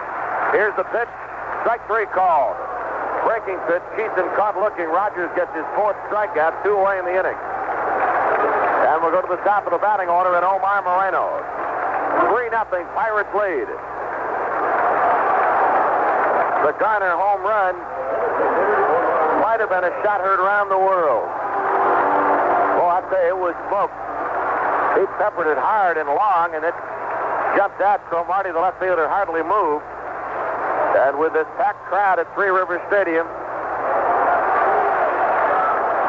here's the pitch to Moreno. His swing at a foul ball, strike one.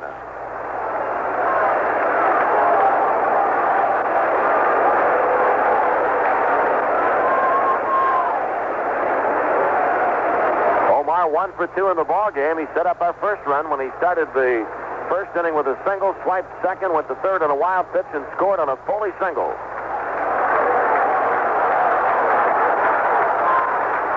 Here's the one-strike pitch to Moreno, and it's outside.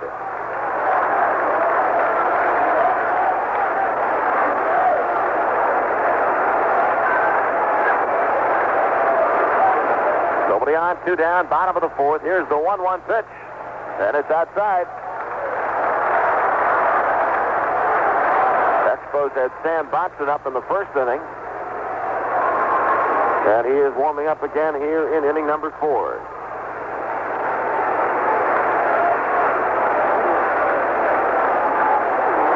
Pitch. Swing and a miss, and the count levels.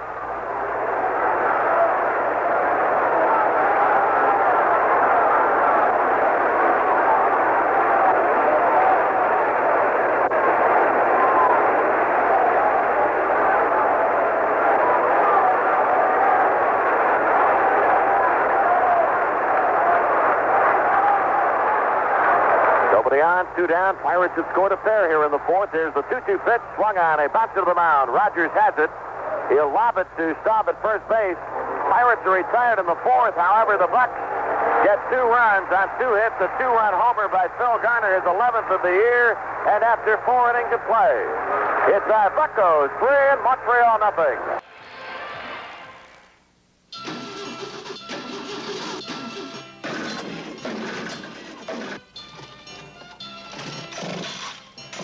Si votre moteur ne fait pas long feu, mettez-y des bougies neuves Champion au moins une fois l'an. Avec Champion, les moteurs, ça tourne rond.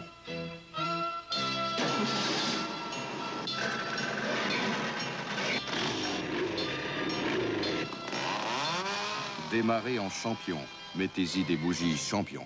Tout s'annonce bien, il y a du nouveau, c'est la quotidienne de l'Auto-Québec. Beau temps, mauvais temps. Formez un numéro de 3 chiffres. Beau temps, mauvais temps. Vous pouvez miser 50 cents et plus, dans l'ordre, dans n'importe quel ordre, ou des 2 façons. Beau temps, mauvais temps. Pour un ou plusieurs tirages sur une même fiche. Beau temps, mauvais temps. Le tirage se fait tous les soirs, du lundi au samedi. Mesdames et messieurs, bonsoir. La quotidienne...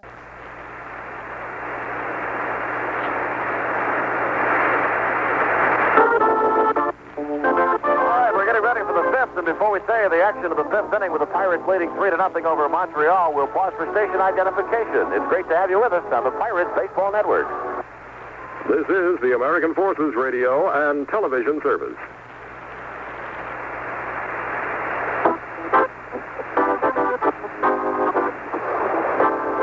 Well, Phil Garner's home run means another winner.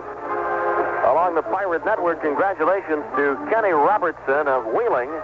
Kenny, you'll receive our home run prize package, 2 tickets to a future Pirate game, a $25 gift certificate from Western Pennsylvania Restaurant Association, and a $25 gift certificate from Allied Florists of Pennsylvania.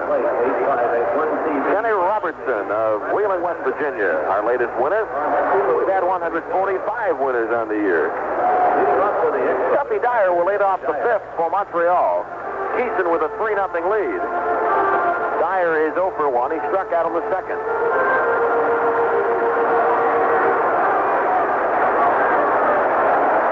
And Kison's pitch to Dyer is up high, ball 1. Tomorrow afternoon, the Pirates continue their drive towards the National League Eastern Crown, a game against the Cardinals.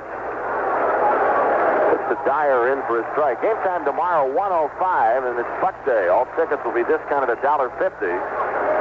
Also, Lou Brock's final appearance in his career in Pittsburgh. Here's the 1-1 pitch, swung on, foul back. You're working downtown, and if you're on the late trick tomorrow, good chance for you to see the Bucs against the Cardinals, a 1:05 ball game. $1.50 discount, it means that box seats are only $4.50. Reserved at $2.75 and $1.75, and the general admission for $1. Dyer swings and misses. On Out of pitch downstairs, and that is strikeout number 3 for Bruce Kison. One away in the 5th, and Tommy Hutton is going to be the pitch hitter for Steve Rogers. The Expos are trailing by 3.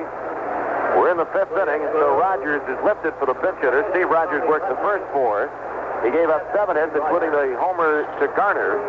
Rogers struck out 4. He walked 2, 1 intentionally, and he's charged with the 3 runs. Tommy Hutton steps in. He's batting .256 on the year.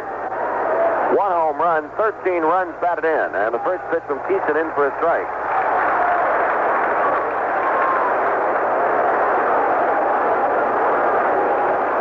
Nobody on, 1 down. Top of number 5. 1 strike pitch outside, 1-1.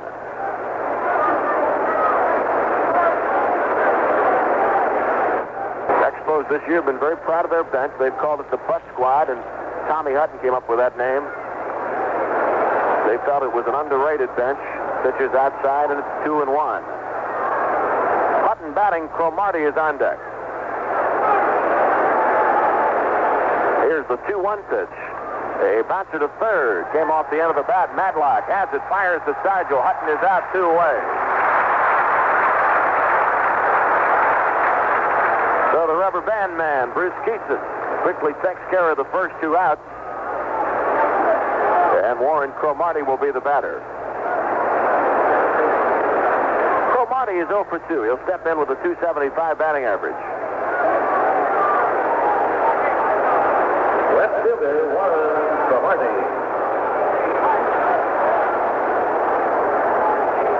Kison's pitch. Left-hander swings. A bouncer through the right side. Garner tried to dive out and head it off, but it got by him.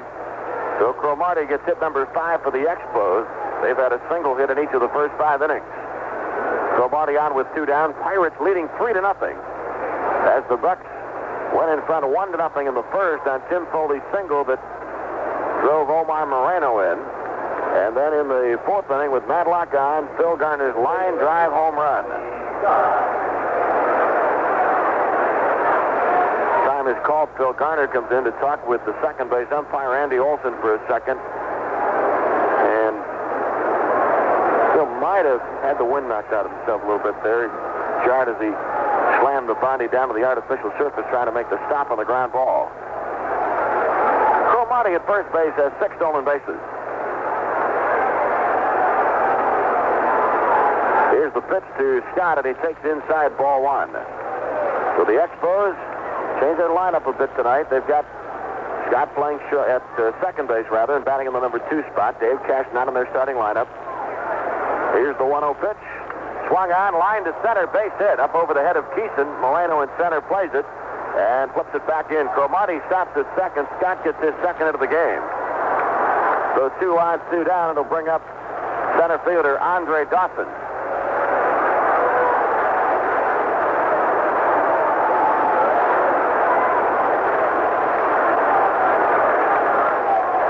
Stan Bunsen is going to be coming on for Montreal in the bottom of this inning. Pirate bullpen starting to move around now. And understood before the game that Don Robinson would be down in the bullpen. Though Donnie's bothered by a bad shoulder. But right now, Robinson is going to start warming up. Here's the stretch by Kison.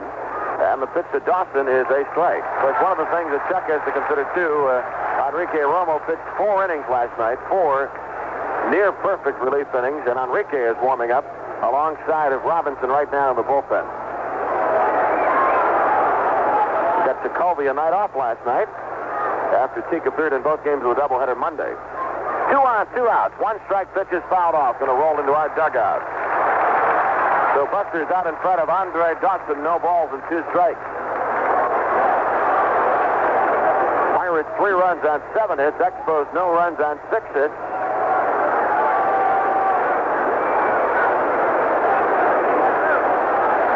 Down off the backside of the mound. And now moves back up on top. Right-hander, born in the great Northwest, state of Washington. Here's the 2-strike pitch. Swing and a miss. He struck him out. Greg breaking pitch down. Dawson went fishing. Kison gets his fourth strikeout, and for Montreal in the fifth. No runs on 2 hits. A couple of Kison strikeouts highlighted the inning, and after 4.5, Pirates 3 and Montreal nothing. Bonjour, je suis Danielle Vaugeois, une des 1843 employés des services financiers AFRO au Canada. Pour beaucoup de gens d'ici, AFRO, c'est moi. La plupart des contacts que j'ai avec nos clients se font par téléphone. Communiquer, pour moi, c'est très important. Et puis, c'est aussi parce qu'ils me laissent m'exprimer à ma façon que j'aime travailler chez AFRO. Si vous avez besoin d'emprunter, il y a une autre Danielle Vaugeois dans votre région. Et avec elle, vous serez toujours le numéro 1. Ces véhicules en route sont construits par une entreprise canadienne florissante. Plusieurs sont vendus à l'étranger avec l'appui de la Société pour l'expansion des exportations, une entreprise commerciale du gouvernement du Canada qui offre des assurances et des services financiers aux exportateurs canadiens. L'exportation de ces véhicules a engendré de nombreux emplois à Calgary et pour plus de 200 fournisseurs situés partout au Canada.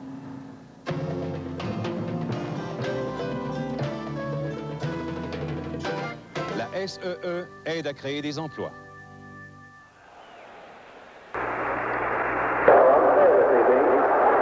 To the bottom of the fifth inning of our ball game, the Pirates are leading 3-0. The other two games that we're keeping our eyes on tonight, Atlanta leading Houston 4-0 after 3.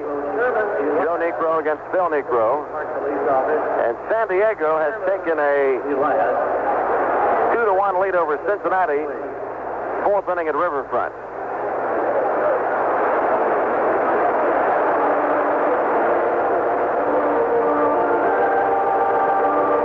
Magic number for the Reds is 4. Now the new Montreal pitcher for you, Stan Bonson, is on. Steve Rogers worked the first 4. Bonson is making his 55th appearance of the year for Montreal, all on relief. 3 wins, 1 loss, 5 saves, an ERA of 3.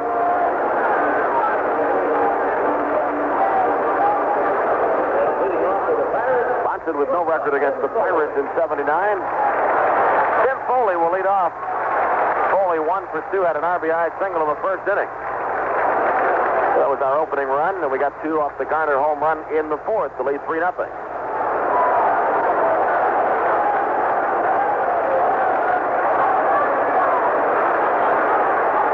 Bonson ready. And the first pitch to Foley. Swung on, ground ball to short. Fire up with it. On to Staub, and Foley's out. 1 pitch and 1 away in the fifth. Got to bring up Dave Parker. Dave has 2 hits tonight. He singled in the first and doubled in the third. It's the 8th time in the last 9 days that Dave has had 2 hits in a ball game. 8 times in the last 9 days. Parker with 2 hits, and his batting average is up to .301.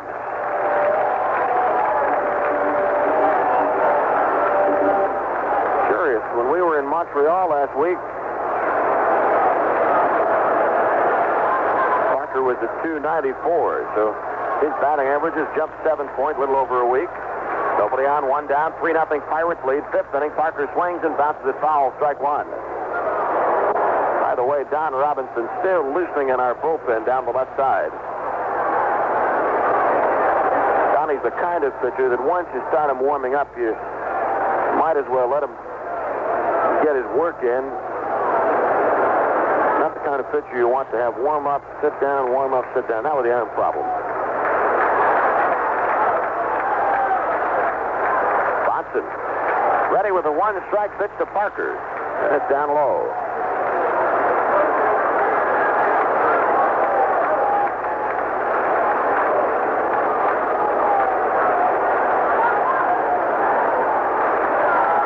Bonson gets the sign from Duffy Dyer. Now rocking in, now he stopped. He started to rock to the delivery, but stopped, and then Parker stepped out. Right-hander ready, has the sign from Dyer. 1-1 pitch, and it's inside.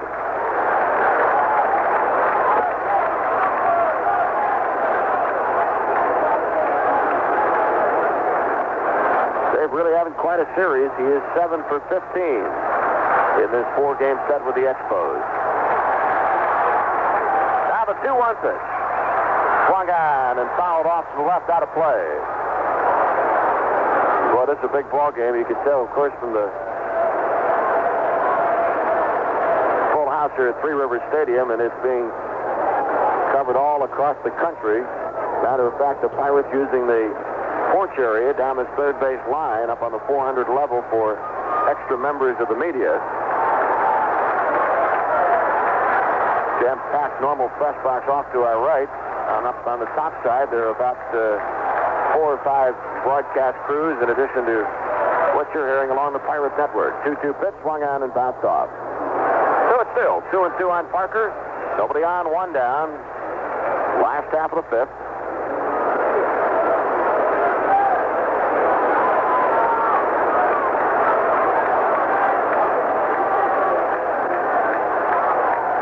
Parker batting, Stargell is on deck.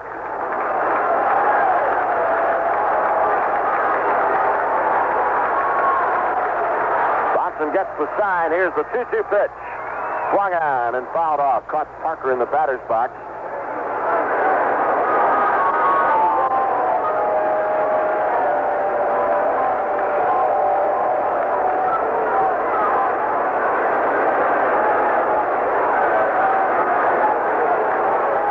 Here, Dave's got 23 hits in his last 60 at bats. So he's been swinging that club at a 383 pace. 2 balls and 2 strikes on Parker. Nobody on, 1 down, bottom of the 5th. Pirates leading 3-0. Here's the 2-2 pitch, and it's inside. So Bonson takes it to the limit against Parker.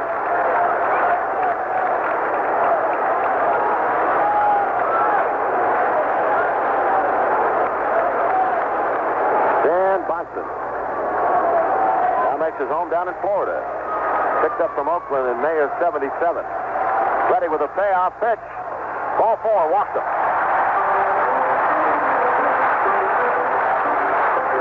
Parker's on. 1 away. Stargell will be the batter.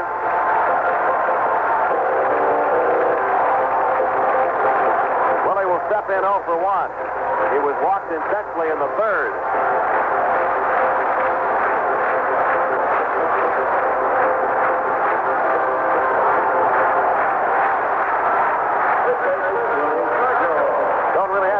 Too much about what's going on here at the stadium. We are under the able control of our good friend and engineer George Cleve, and you're hearing all the sounds and excitement of this ballpark. Here's the stretch. Parker's running. Pitches a ball so to second base. How's they got him? It might have been the save. As he was sliding into second base, took his foot off the bag for a second, and before he got his hand on the bag, Fire tagged him out. Looked like he had beaten the throw, but there was a split second in there apparently where his foot had come off the bag and his hand had not yet gotten there.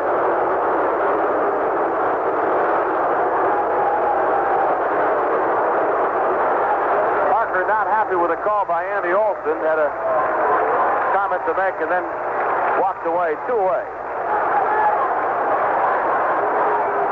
So with nobody on and 2 down, Stargell the batter, the count 1-0 on Willie. They say it looked like Dave beat the throw, but apparently that foot come off the bag for a second and was called out on the caught stealing. Here's the 1-0 pitch to Stargell, and that's inside.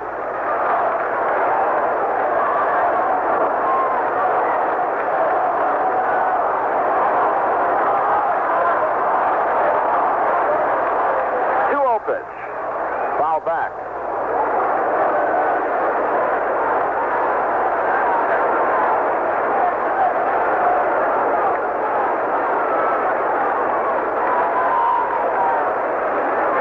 Down to the final 5 days of this regular season. Boy, it's been a dandy.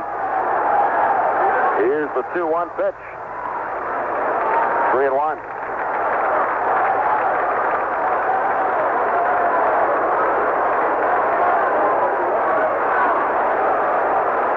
On, 2 down.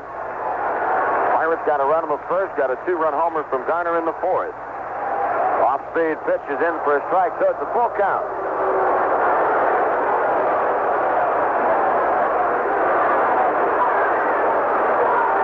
is not over-shifting against Stargell, though shortstop Spire is shaded a couple of steps closer to the second base bag. Here's the payoff pitch. Willie swings and misses and strikes out. Pirates in the fifth inning, no runs on one hit. No runs on one walk. There was a caught stealing in the inning, and after 5 complete, Pirates 3 and Montreal nothing. Moi, j'aime l'action. Pour moi, c'est la nature. L'aventure, ça me passionne. Moi, c'est la mer.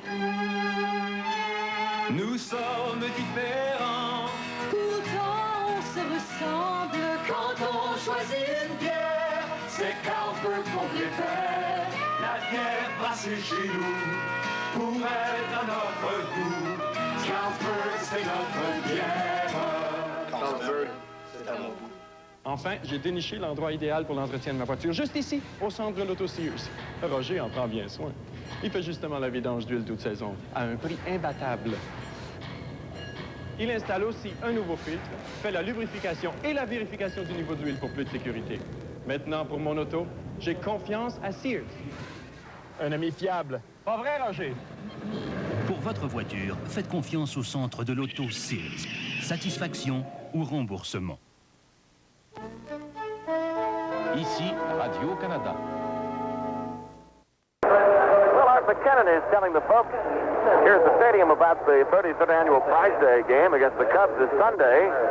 It's a good time to remind you of the big day coming up on Sunday. Over $45,000 in prizes to be given away to lucky fans, including a $15,000 customized pirate van, a Prindle 16 catamaran trailer worth over $3,000, and vacations to far, faraway places, trips to the Pirates, color television set, season tickets, much more. And all fans receive a Pirate key tag, courtesy of our good friends at Hamill Quinlan Realtors. If you'd like more information about Prize Day, don't forget the game on Sunday will start at 1:35. It's been pushed back a half hour. 1:35 start on Sunday for Prize Day. Dave Kingman of the Chicago Cubs will be in. Thank you, Chuck.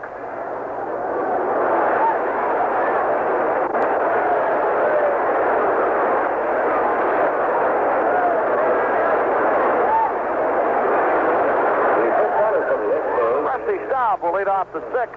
Pirates leading 3-0. As Staub steps in, he's 1 for 2 at a base hit to center field in the fourth.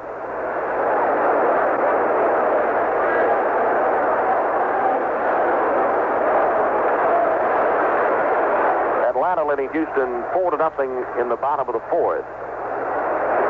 The latest there, pitch up to Staub is up high, ball 1.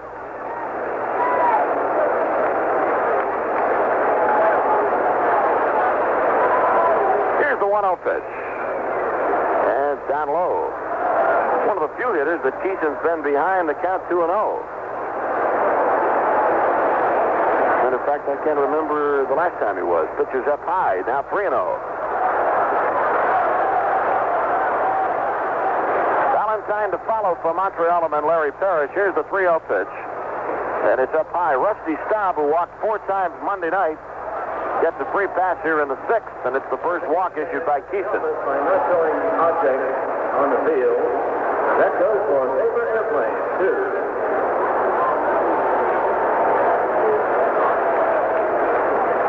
Dallas Valentine will step in. He's 0 for 2. Has grounded out twice. Understand that Dean Billick, who's the sports information director at the University of Pittsburgh, today to tell us about his grandfather, Wilmer Billick, 89 years of age today. Happy birthday, Wilmer Billick. And I understand also that Dean and his lovely wife, Alberta, will celebrate their, Wilmer Billick and his wife, Alberta, will celebrate their 70th wedding anniversary in early November. They live out in Elizabeth.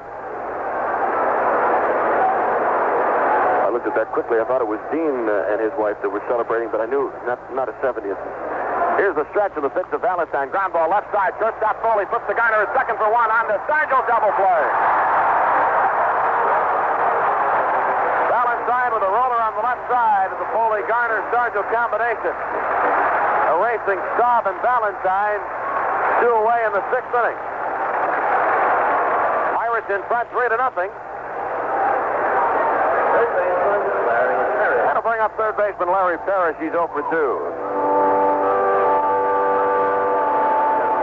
Yeah, that would be Dean's grandfather, Wilmer, and they're celebrating the 70th. Pitch is down low on the knees for a strike. Leon with 2 down. Here's the 0-1 pitch. Swung on a bouncer. One hopper. Madlock plays it. Fires to Stargell. Paris done. So are the Expos. No runs, no hits, walk, double play. 5.5 innings to play in this big showdown ball game between the Pirates and the Expos.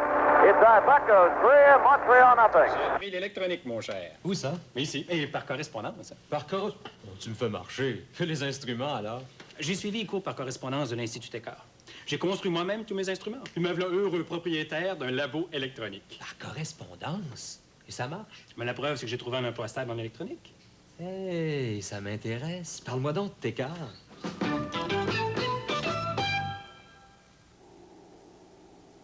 Les Rocheuses canadiennes. C'est ici que la Chevrolet Citation va nous démontrer qu'elle sait relever les défis. Avec sa direction à pignon et crémaillère, sa suspension à jantes de force McPherson, sa traction avant et sa spaciosité confortable pour 5 adultes, la Chevrolet Citation présente l'économie dans une dimension nouvelle. Vivez vous-même l'expérience Chevrolet Citation 1980, car il faut la conduire pour le croire. General Motors donne priorité à l'utilisation efficace du carburant. L'homme a toujours eu cette envie de décorer à sa façon. Mais quelle différence s'il avait pu le faire avec la peinture miroir Tremclad. Vous pouvez utiliser la peinture miroir pour donner une finition brillante et décorative sur presque tout, spécialement sur du métal. La peinture miroir Tremclad, c'est la nouvelle méthode pour satisfaire ce besoin pressant de décorer.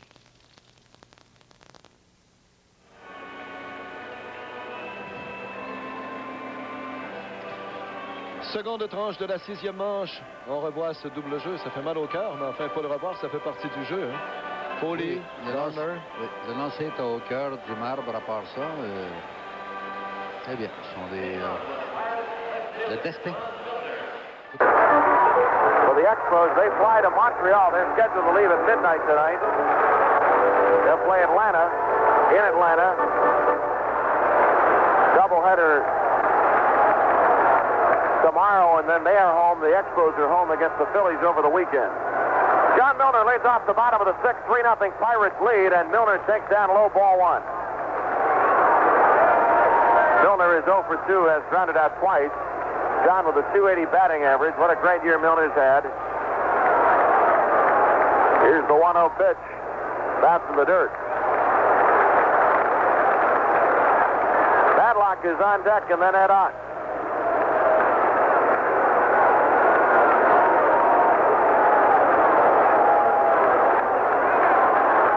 Forgot about it, but the big catalyst for our 2-run 4th inning was the Jolly Roger. As the Parrot brought out the big flag just before the start of that bottom of the 4th. Pitch is fouled off to the left.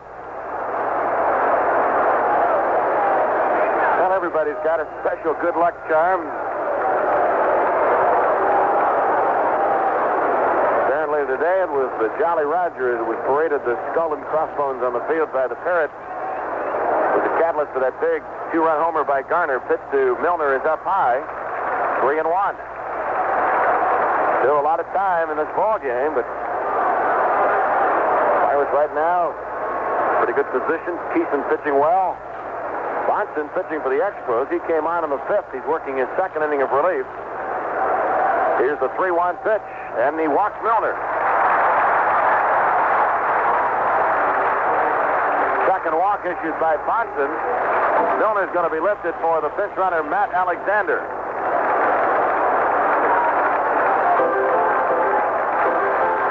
Alexander is on as the pinch runner for Milner. And the batter is Bill Madlock.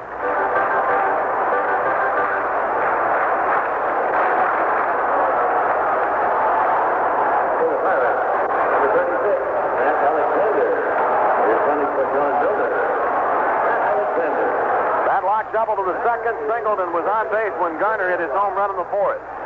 Madlock's batting average has jumped 14 points in the last 9 days. He's up to .295.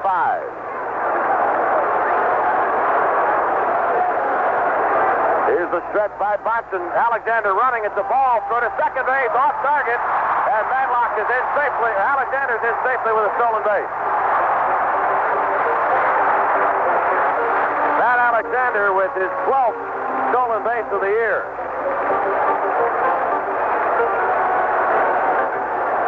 He's at second base and nobody out. Bill Madlock's the hitter, and of course Bill has never had a batting average under 300 in a season. His first major league year was with the Texas Rangers. He had 351. He had 300-plus seasons with the Cubs, 2 300-plus years with the Giants. Came to our ball club. Batting average was way below 300, but he has come up to the 295 mark now. Alexander at second base, nobody out. Last half of the sixth. Pirates leading 3-0. Bonson ready, check of the runner, 1-0 pitch is up high.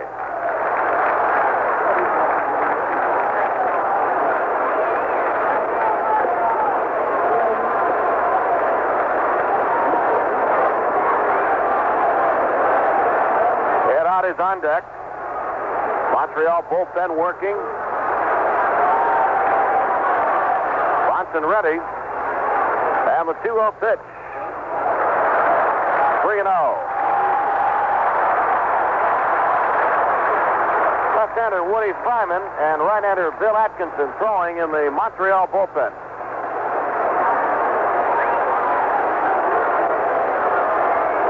Down the stretch. Here's the 3-0 pitch. Ball 4. Walked him.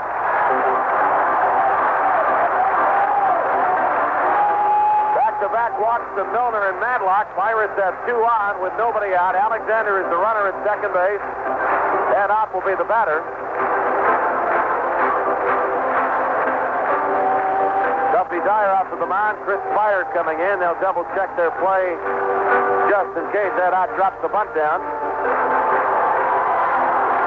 Bottom of the 6th inning. Pirates leading 3-0.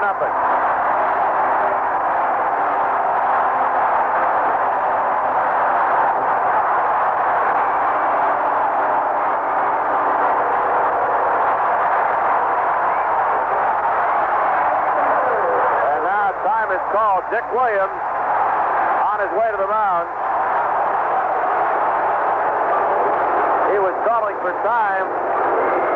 He's got the left-hander Fryman in his bullpen.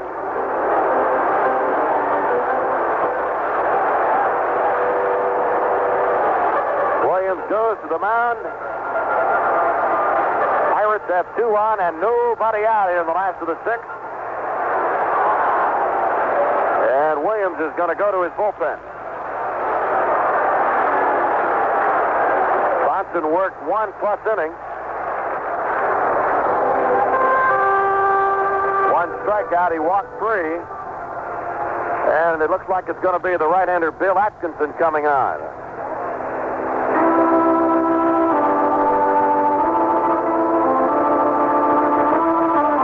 It's not a percentage move in terms that Ed Ott is a left-handed batter, and he is our next hitter. He's going to the right-hander, Bill Atkinson. Fans would like to remind you the umpires have the right to forfeit this game to the Expos if field conditions. Atkinson. We've seen a bit of him. He's coming on for his 10th time this year for Montreal. 2 wins, no losses, 1 save. One of the field. Earned run average is 0.64. Young man from Chatham, Ontario, Canada. Baltimore leading Detroit tonight, 10-1 in the 5th inning. Boston in front of Toronto, 6-2 in the 6th. The Yankees lead Cleveland 3-1 in the 4th inning. Seattle's in front of Milwaukee, 1-0 in the 3rd. Here it's 3-0 Pirates. Part of the action tonight and before the ball game. Presentation to Willie Stargell. Throughout the year, we've asked you to vote for your favorite Pirate player, and our good friends at Daily Juice Products putting together the favorite Pirate contest, and Willie Stargell presented with a very impressive trophy before the game. He was voted the favorite Pirate. So Our congratulations to Willie. A very inspiring ovation for Willie as he accepted the award. And he told the fans here at the ballpark that he considered an award from each and every individual fan, and he accepted it with a great deal of humility and pride. Also, before the game, the Fox Chapel High School Band performed. We've got the Fraser High School Band here tomorrow for Buck Day. It's been a battle of the bands all week long. We've got the Churchill Area High School Band slated to be here Friday. Austintown Fitch High School Band slated for Saturday, and the Brentwood High School Band going to be here Sunday. All right, Bill Atkinson is ready. Alexander is the pinch runner for Milner is at second base. Matlock at first, and nobody out. 3-0 Pirates lead. We are in the last half of the sixth inning. Pirates got an RBI single from Foley in the first and a 2-run homer from Garner in the fourth. Set by Atkinson. Here's the pitch. It is up high to Ed Ott, ball one. Atkinson, not a big guy. 5'8", 165 pounds.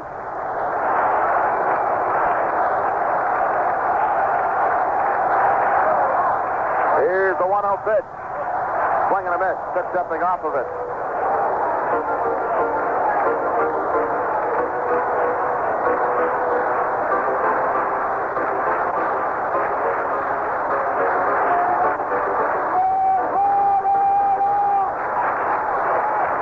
Runners lead away. Nobody out. Stretch and the 1-1 pitch is bunted foul. Parrish was back a bit at third. Ed Ott was trying to tap it that way, but he popped it over the Montreal dugout. It's 1-2.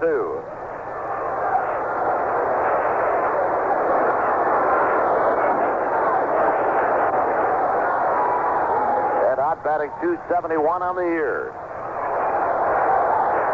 Battle of the top two clubs in the National League Eastern Division.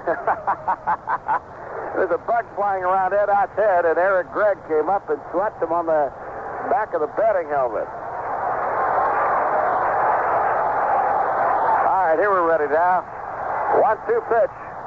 Swung on, line foul. Way out in front, good rip, but popped it up over the Montreal bullpen. It's still 1-2. Pirates leading Montreal by a half game in the National League Eastern Division race.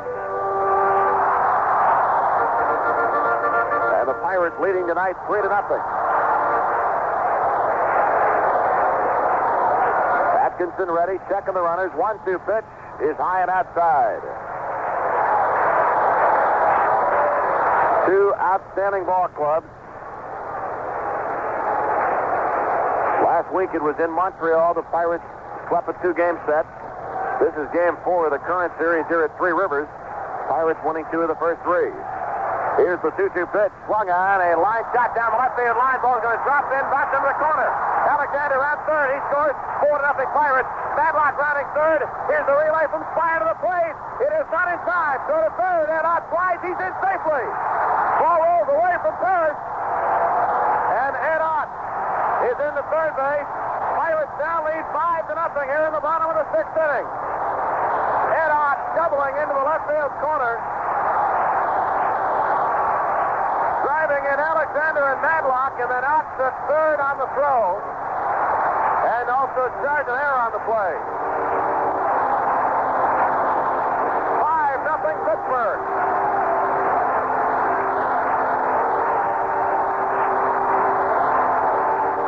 Ott gets credit for a double, and error is charged on Duffy Dyer.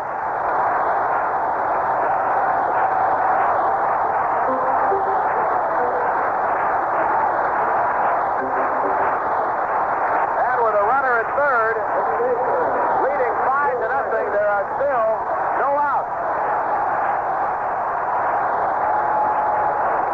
Infield is up all the way around. Garner, the batter, 1 for 2, had a home run in the fourth inning. Swing and a miss, strike one.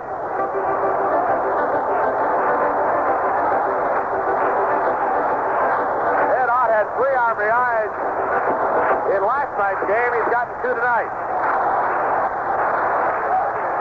Atkinson working from the stretch. 1 strike pitch, swung on, a shot in center. Ott scores, 6 turn there and hold on. Hit on. Scoring run number 6 as Garner doubles down the third base line. 6-0 Pirates.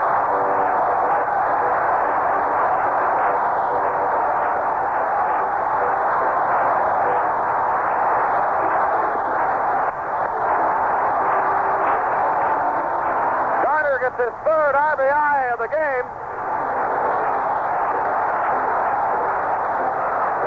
Pirates with a 6-run lead. And with Phil at second base, still nobody out.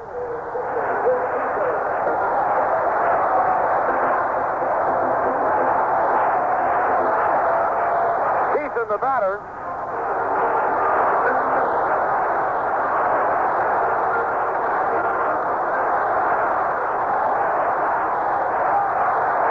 Bruce will step in 0 for 2.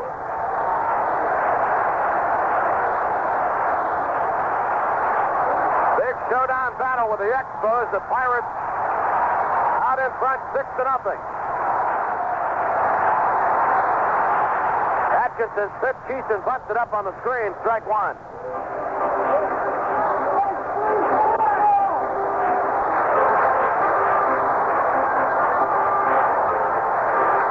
Well, last night the Pirates scored 8 of their 10 runs in the middle 3 innings.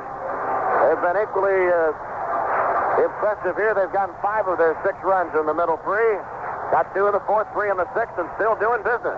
One strike pitch. It is bunted foul. Looked like it caught home plate umpire Eric Gregg. Tony Bartero, my trainer, started out to see if Gregg was all right, but apparently Eric is okay. Somehow that ball must have gotten through his mask, or at least got him in some way. He's all right. No balls and 2 strikes on Kison. Garner is second, nobody out. Atkinson ready. Here's the 0-2 pitch. Swung on a shot to Staub. He's going to turn it on Garner. The throw is in the dirt, and Garner safe. Garner is in safely at third, and Kison is on at first. Rusty Staub made the play up the first base line. He tried to get Garner at third. But his throw bounced, and before Paris could get the glove down, Garner hustling safely in the third.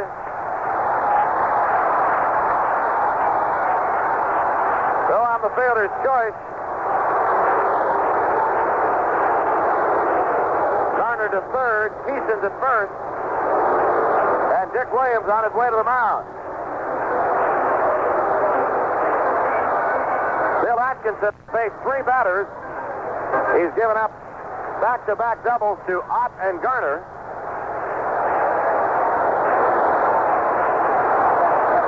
And Woody Fryman is going to come on here in the 6th inning.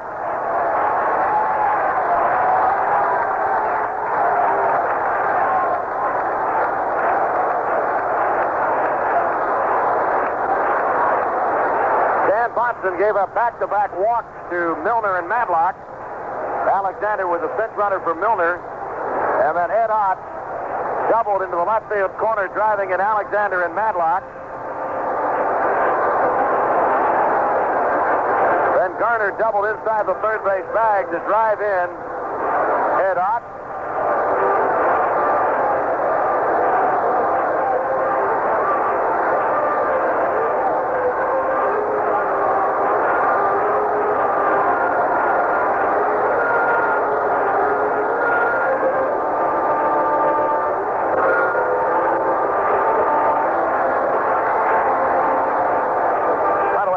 Make a correction. I gave you an error on the Expos against Duffy Dyer on the play that had Ed Ott going in safely to third. That was incorrect. I called it right the first time and then misunderstood the communique from Dan Donovan. It was a double for Ott. He went to third on the throw. There was no error. That last play, Kison reaching on the fielder's choice. They tried to turn it on Garner. Now Woody Fryman is on. 6-0 Pirates lead, and Fryman was coming on for Montreal to make his 43rd appearance of the year. 3 wins and 5 losses, 10 saves. Fryman with an earned run average of 2.89. So So he is their fourth pitcher, following Steve Rogers, Stan Vonson, and Bill Atkinson.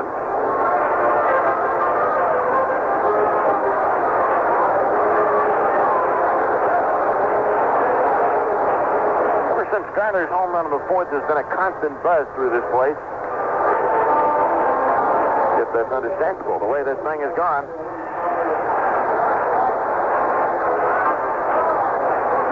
Pirates leading 6-0. And we're in the bottom of the sixth inning.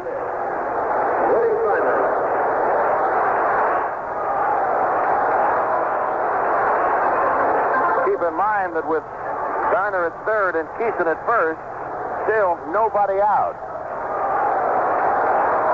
Omar Moreno will step in 1 for 3 at a base hit, swiped the base, scored a run in the opening inning.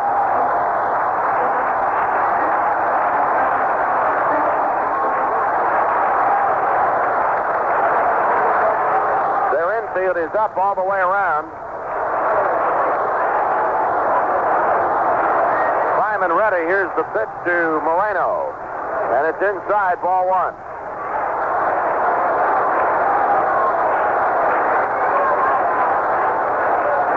Simon, no wins, no losses, 2 saves against the Bucs in '79. 1-0 pitch.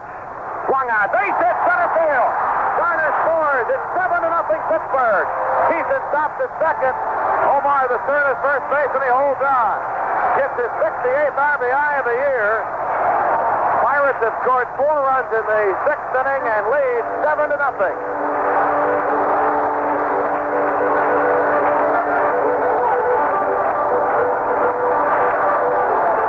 And Tim Foley will be the batter. Foley 1 for 3 at an RBI single in the first.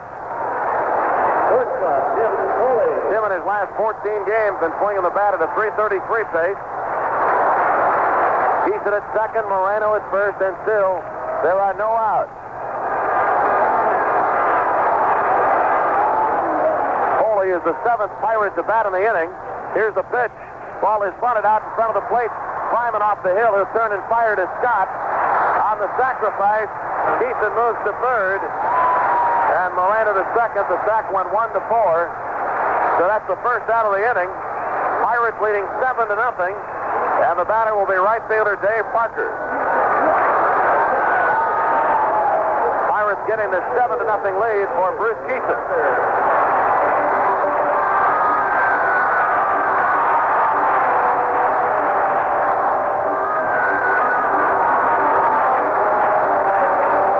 Parker stepping in. 2 for 2 with a single, a double, and a walk. Their infield is up all the way around. 7 runs, 10 hits for the Bucs. No runs, 6 hits for Montreal. Simon, full windup, pitch to Parker. Inside. Jumps out of the way, ball 1.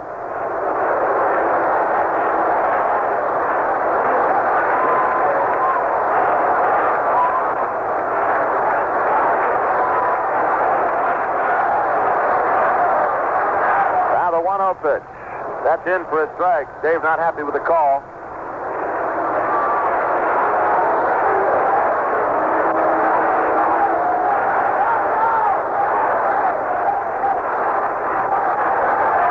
Simon, the windup and the 1-1 pitch inside.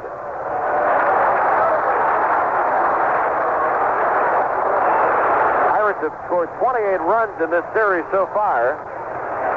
22 of our 28 have come in the middle 3 innings. Here's the 2-1 pitch. Swing and a miss. Of course, in the first game Monday night, the big inning for the Bucs was the 6th, when they got 3 runs, coming back from a 2-0 deficit to win it 3-2.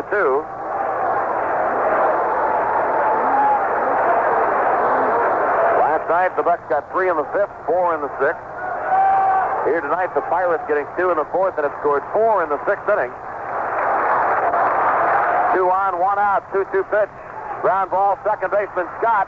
He's got Kison hung up, throw to the plate, and Dyer making the tag on Bruce. He tried to jump away from him, but Dyer made the tag. Kison is out. The play goes 4-2.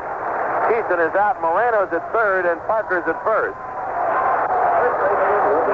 So with 2 away, that'll bring up Willie Stargell. Willie 0 for 2 tonight.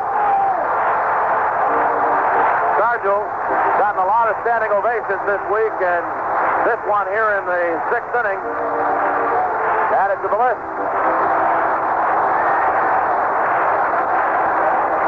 Batting with runners at first and third and 2 away, Pirates in front 7-0 over Montreal in the last of the 6th. Prime and ready. Here's the pitch to Stargell. That's in for a strike.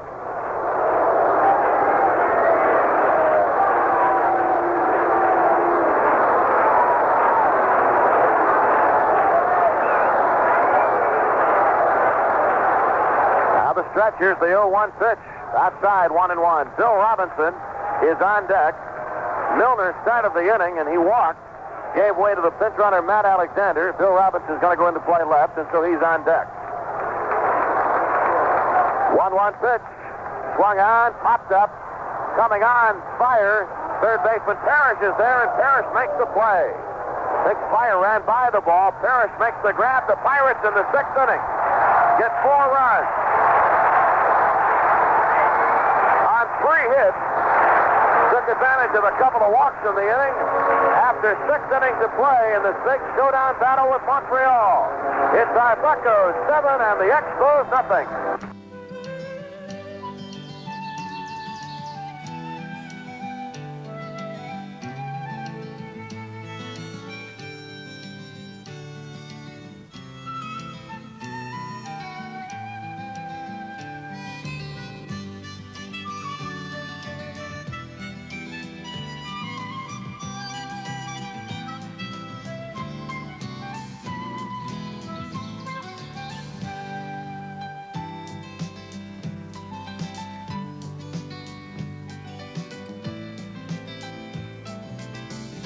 C'est là-haut qui qu'on préfère, c'est comme s'il n'y avait pas d'autre bière. Offrez-vous donc une eau qui ça se prend en douceur, c'est celle qui se prend en douceur. Une substitution, Jean-Pierre? Bill Robinson qui joue à la place de John Milner. On sait que Milner précédemment avait été remplacé par un coureur à Well, makes the change. Bill Robinson is now in left field. He'll take the number 5 spot of the Pirates batting order. Number 28, Bill Robinson. As our ball game gets ready to move to the 7th inning, we'll bring you up to date. San Diego leading Cincinnati 2-1 in the 7th. Atlanta's in front of Houston 7-1 in the 6th inning. So if those scores stay as they are, the lead in the National League West will stay a game and a half with the Astros trailing the Reds. Here tonight, big showdown battle. Jam-packed house at Three Rivers Stadium. The Pirates 7 runs on 10 hits and 1 error. The Expos no runs and 6 hits, no errors. We go to the 7th now. Here's Milo Hamilton. All right, Lanny, Kison really has some room to work here now. He can go to more of that hard stuff he would prefer to, and if he wants to, he can go right after him here now. Fire, who is the shortstop and batting 7th, is going to lead it off. Then it'll be Duffy Dyer. Then they will go to the bench because they've got the bullpen. Kison in front with a score of 7-0. Kison has pitched a marvelous game. He's only thrown 68 pitches in the first 6 innings. And believe it or not, he did not throw a ball in the first 2 innings, if you can believe that. Everything was either an out or a strike in the first 2 innings. That is unbelievable. Twists him around in the shoulder, and it's 4-1. Boy, what a crowd, and are they enjoying it. Watching their battling Bucs try to go a game and a half in front. Send the Expos out of here reeling into Atlanta. That's a strike on the outside corner at the knees. Just fired. Dyer on deck.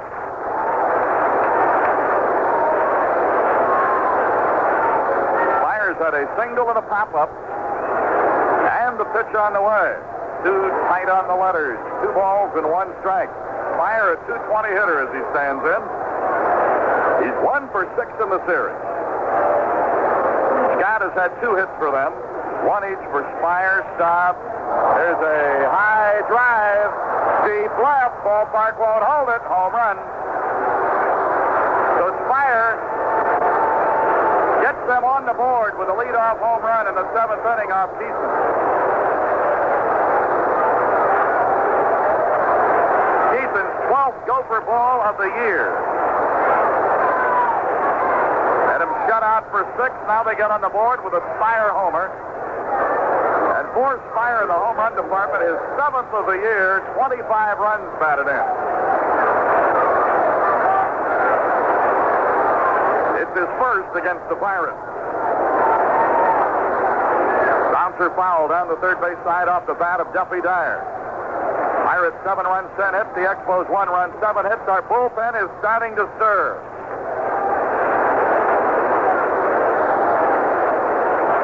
Now, this is a Wednesday night ball game. You've got a 6-run lead. You've got a bullpen that has not been overworked now. Everybody's ready. There is a strike right across the letters, and it's 0-2. And you might need Kison in that Sunday game. So you're not going to let him run the gamut here tonight. Here's the 0-2 pitch. There's a high pop into shallow right center. Garner out. Garner there. Has it. A high pop up into shallow right center. Garner took charge immediately. Went right out. Got under it quickly and easily. One away, and now they'll go to their bench. And this will be Jerry White. Which hitter? Jerry White, a .297 batter. He's done a good job for them this year. 3 homers and 18 runs batted in. Batting for Woody Fryman. White will be batting left-handed, of course, against the right-hander Kison. A run is in on a leadoff homer by Spire. The dynamic duo heating it up in the Pirate bullpen. That, of course, is Jacoby and Jackson. Jerry White batting for the pinch hitter, batting for Woody Fryman. Kison's pitch to him. Outside corner, a strike, it's called. 0-1 the count. Nobody on and 1 away. White batting left-handed. Cromartie, another left-hand batter to follow. Kison into the motion. Pitch on the way. Up high, and it's 1-1. Tomorrow afternoon, St. Louis Cardinals will be here. That's another makeup game, and it's a buck day for you. Reduced prices everywhere. There's a bouncer, second base. Big hop Garner, fire to Willie. 2 away. Second to first. Garner to Stargell takes care of the pinch hitter, Jerry White. Go to the top of the order with Warren Cromartie, who is 1-4-3. Had a base hit in the 5th inning. So Kison, while he's had somebody on in every inning, has managed to be tough. Got a 6-run lead right now as he works in the 7th inning. And Warren Cromartie waiting, leaning out over the plate. Bouncer, right side again. Garner right there. Should be easy. Side retired. Garner to Stargell, second to first. After the leadoff homer, that was all she wrote. 1 run, 1 hit, the home run by Spire. No errors, nobody left. And now a sellout crowd here. Standing room only. To see their battling Bucs try to go a game and a half up on Montreal. And as they stretch, here's the score. Pittsburgh Pirates 7, Montreal Expos 1. Un billet de tirage, soit 11 prix de millions. Oui, on peut gagner gros, en dehors comme en dedans. Avec le nouveau sachet de l'Auto-Canada.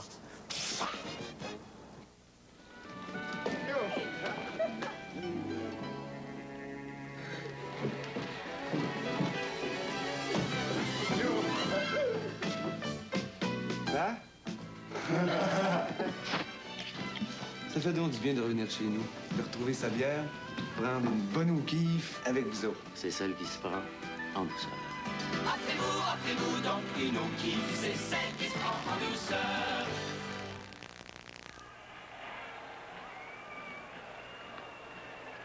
Voilà, une image comme ça, instantanée, hein. Pas arrangée du tout. Quelqu'un couché en dessous. Un camp de baseball et la casquette des Pirates et ça amène Bob James, le numéro 20, ce colosse, un lanceur pour les Expos de Montréal. Il était à Denver cette année, il a eu une fiche atroce, mais les Expos ont grand confiance à ce jeune droitier. On n'a lancé qu'une seule manche. Et il a un retrait sur 3 brises à son actif. Bob James qui... The blaring of We Are Family in the background. This crowd ready to settle down after their stretch. James is the new pitcher.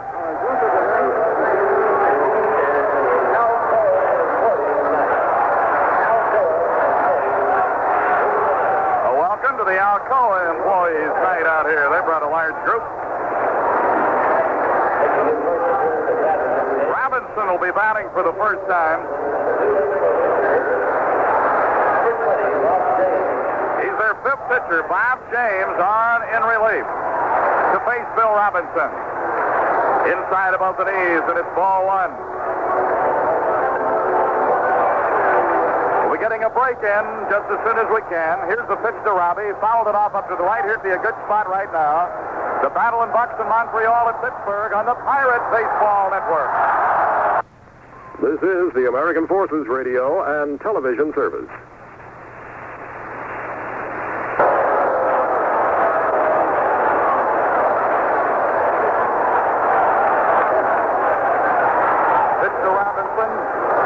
Right side to Staub. He'll go to the bag himself, and it's one away. So Bill Robinson, first time up tonight, bounces to Staub at first, makes it one down in the seventh, and will bring up Bill Matlock with a double, a single, a walk, and has scored twice. Matlock taking a shot at 300. He's batting .295 at this moment.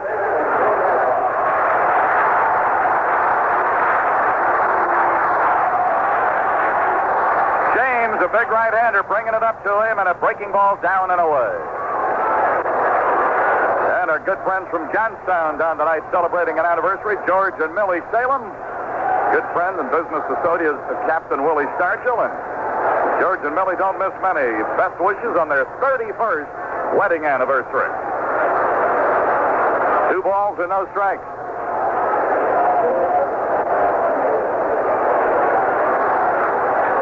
Used Rogers, Bunsen, Atkinson, Fryman, and now James, and there's a ball to make it 3-0. Ed Ott, who's had a couple of runs batted in and 5 RBIs in the last 2 nights, is in the on-deck circle to the right. Pirates leading 7-1, bottom of the 7th. That is a ball he walked in. Second straight time that the Mad Dog has walked. Somebody wrote me a letter that I got today, said that they don't like the nickname Mad Dog for Bill Matlock. Well, it's pretty hard to change it. He's got it on the back of his warm-up jersey that he wears before the games. He's been called that by his teammates for years. Pretty hard to change one that's that much entrenched. That's the 6th walk to go with 10 hits, so the Bucs have had some base runners. Here is Ed Ott with a walk, a single, a double, and 2 RBIs. Throw to first, does not get Matlock. Matlock with 31 runs batted in. James to the stretch, looks back. Throws over, close, but Matlock gets back in. Ed Ott batting. Garner, who has had 3 RBIs with a 2-run homer and a run-producing double, is the on-deck hitter for the Bucs. Pirates led 1-0, 3-0, 7-0. It's now 7-1 as Spire homered for the Expos in the top of the 7th inning. Here's the pitch. Swing and a foul. Sticks in the backstop. The Pirates can hang on. They will go 96-62. And be a game and a half in front.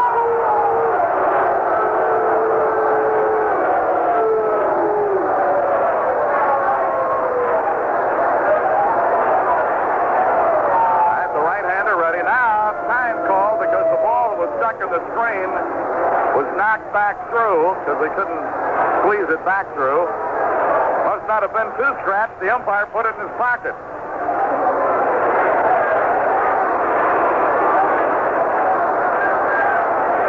And to look back over the shoulder, throw to first, not in time.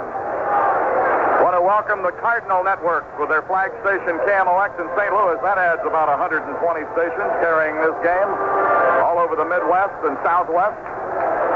Here's the pitch, high outside a ball. And the American Forces Radio with us again all night tonight, beaming this game all around the world on the Pirate broadcast here as we play the Montreal Expos. Glad to have you with us, and what a night it is for the Pirates. Long look back. Runner going. Swing, bouncer, shortstop, got to reach Fritz, and throw, and got him. A good recovery by Spire. With Matlock running, he was headed toward the bag. He had to retrace his steps, grab the ball, throw off balance, and got it out. Very fine play by Spire. Makes it 2 away in the inning, and on the play, Matlock gets into second base.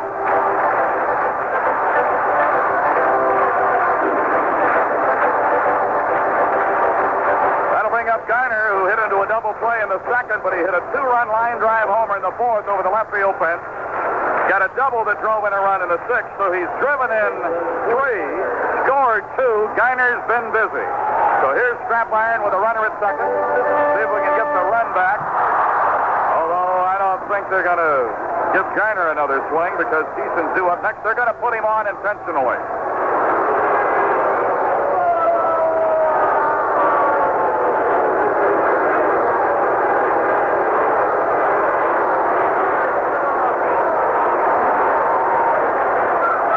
So that'll put Garner on with the intentional pass, and Kison will be coming up. Pirates in front, 7-1. All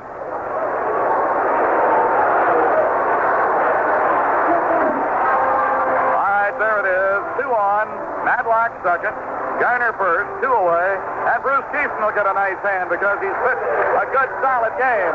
In fact, they're going to give Kison a standing ovation.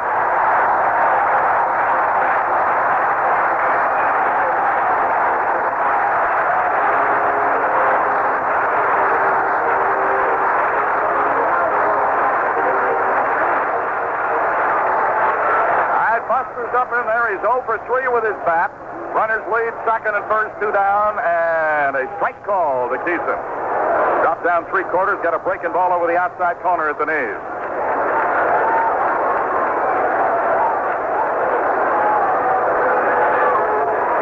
At the belt, James looking, kicks and fires. There's a line drive hit into center field. Here comes Matlock. The throw will be to third base, and it bounces away from Pirates. Safe everywhere. Matlock scores run number 8. Garner's into third. Kison with a single took second on the throw, and it's 8-1 Pirates.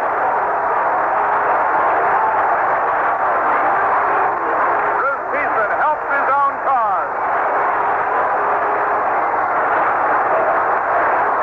First hit off James. Hit number 11 for the Pirates. They've made those 11 hits into good product here. 8 runs have scored. Matlock scoring run number 8. There are 2 away, and Omar Moreno will be the batter. So the home run that Spire hit in the inning to cut into the lead has been equaled here now. And Moreno, 2 for 4 with a run batted in and a run scored. With a chance to really fatten the cat here with runners at second and third and 2 away. Low inside, ball 1.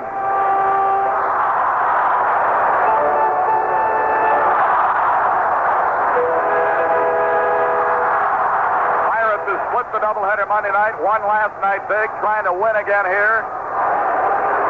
A line foul up to the left side into the seat, and it's 1-1 to Moreno. The league's leading base stealer who got one in the first inning tonight. That got us on the board when Foley drove him home. It gives him 73 stolen bases for the year on his way to his second straight stolen base title.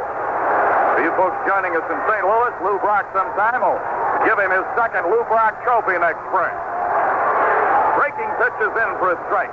Took something off of it. 1 ball, 2 strikes.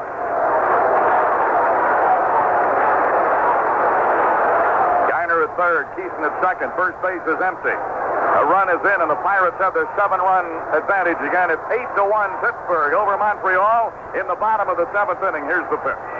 Smash foul down the right side. Skips off the box seat railing and down toward the right field line. 1 ball and 2 strikes. The groaning is because the Pirate, the young lady down the right side, let it go through. With an 8-1 lead, you'd think they'd give her the benefit of the doubt.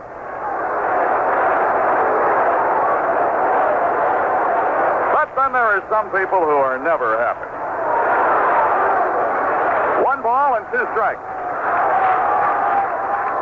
Here's the pitch. Hit an instep and fouled off to the left side.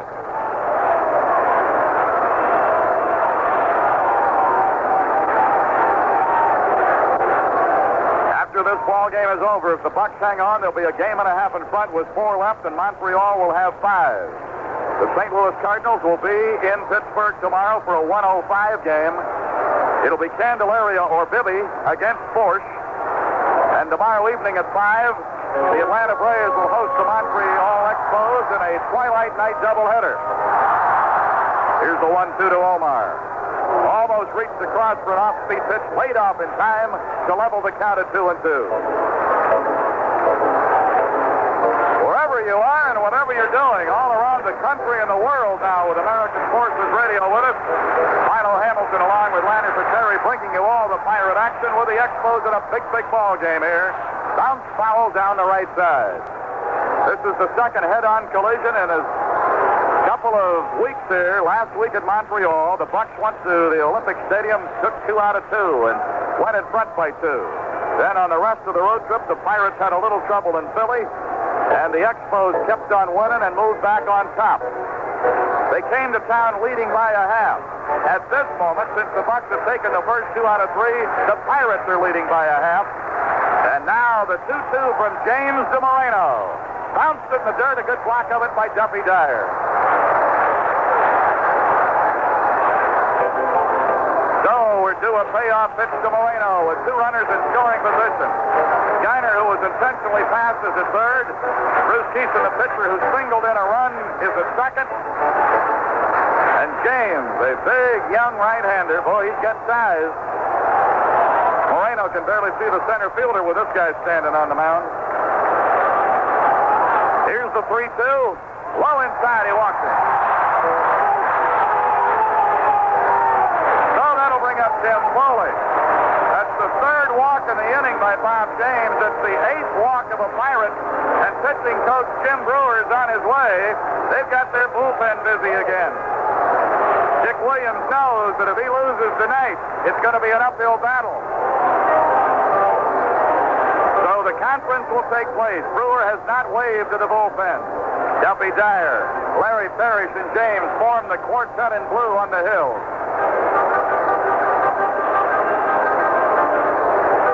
The Pirates have 8 runs, 11 hits. The Expos 1 run, 7 hits. And as our St. Louis audience joins us on the great Cardinal Network, hope that our good friend over there, Dolan Walsh, is listening as the Pirate battle here. The Pirate Network, one of the many, is a part of the Anheuser-Busch family, sponsoring the games all over the country. Here's the pitch, and it is a strike call. Split the plate in 2 at the knees on Foley. Foley tonight drove in a run in the first inning with a single. Since then has bounced to second, grounded to short, and sacrificed. Listen to this crowd. Foley. That ball bounced off the bat handle and back to the bat boy by the on-deck circle on the right side.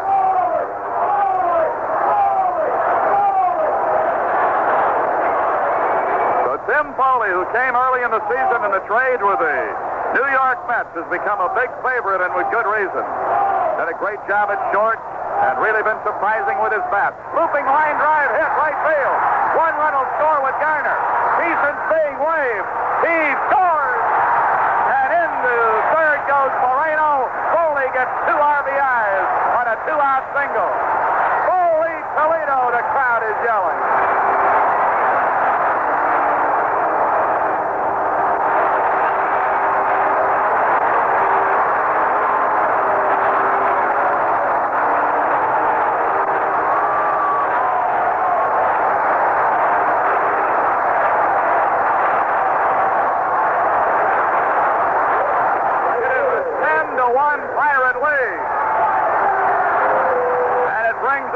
Who is 2 for 3, a single and a double.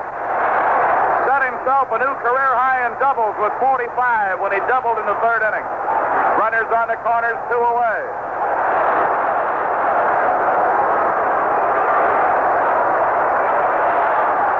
James to the stretch. Pitch to Parker. Swing and a miss and a slider, and it's strike 1. Now with 10 runs on 12 hits. The Pirates 1 run on 7 hits. Kison has gone all the way against Rogers, Bunsen, Atkinson, Fryman, and James. Here's the stretch and the pitch on the way. Swing and a miss. Handcuffed him with that one, and it's 0-2. Parker is the 8th man to bat in the inning. In the 6th inning, the Pirates batted around and scored 4. They've scored 3 more in this inning and lead 10-1.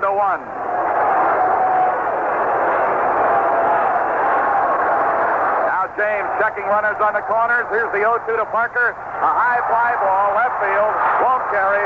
Cromartie over and in about 4 steps. Side retired, but the Pirates have another inning. 8 men bat. 3 men score. On only 2 hits, there were 3 walks in the inning. No errors, and 2 men left. And a big hit, of course, one by Kison, the other by Foley. And now, with 2 innings to go, the Pirates are trying to put a nail in the Montreal coffin. After 7 innings, it's the Pirates 10 and Montreal 1. Bloc d'accord FM/AM stéréo et préamplificateur.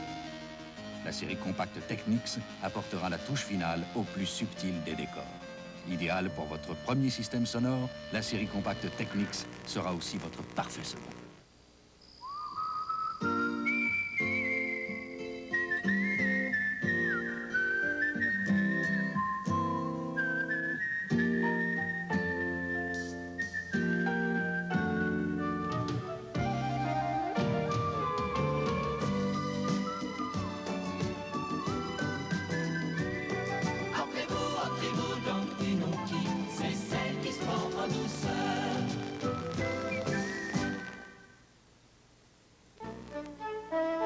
Ici, Radio-Canada.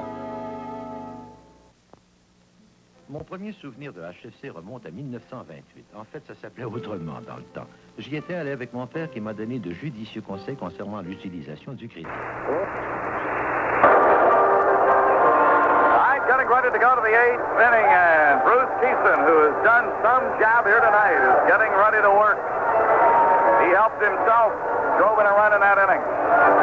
He's got a 9-run lead with 6 outs to go. And in the 8th inning, it'll be Scott, Dawson, and Staub to face the Pirate right-hander. Hagen and her husband here tonight as she celebrates their 41st birthday. She's still counting them, I guess. Either that or her husband was cheating a little when he wrote it on the note.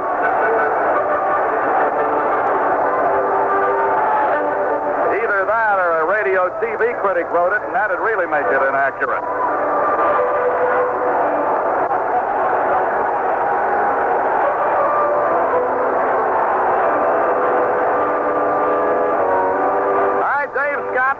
Make that Rodney Scott 2 for 3. He singled in the 3rd, singled again in the 5th. He's a switch hitter. He'll bat left-handed.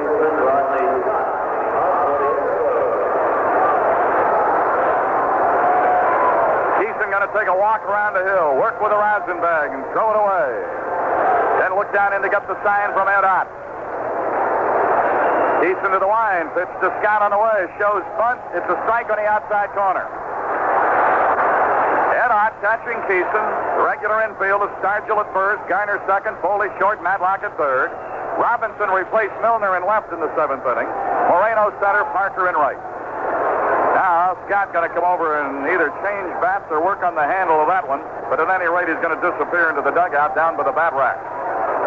Strike 1 to count. Tomorrow is a 1:05 start, 12:50 for the warm-up. But I hope you're going to take advantage of this beautiful fall weather we're having in Pittsburgh and come out and see a game in the daytime in the middle of the week. It's a makeup game with the St. Louis Cardinals tomorrow afternoon here at Three Rivers. The Cubs will be in for the weekend with their interim manager, their third base coach, Joey Amalfitano, taking over for Herman Frank, who resigned with a flourish on Monday.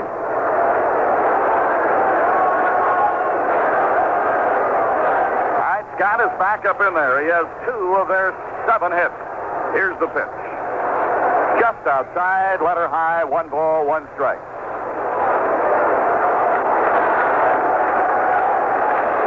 Kison bending over to get the sign. Right-hander pumps and brings it way high, and it's 2-1.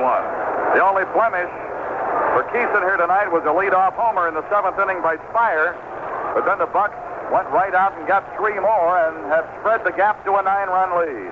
Top to right side. Stargell going to let it go through. Geiner will throw to Kison, covering. Good play, 4-1. Geiner to pitcher, Kison at the bag. Any ball hit on that side, it's Kison's job to get over, and he was there to take the throw from Geiner. Stargell moving quickly to his right, realized that it was a better play for Straps. Let it go under his glove, score it 4-1, and make it 1 away. Got to bring up Andre Dawson, 1 for 3, had a base hit in the first inning. It gave him a 10-game hitting streak.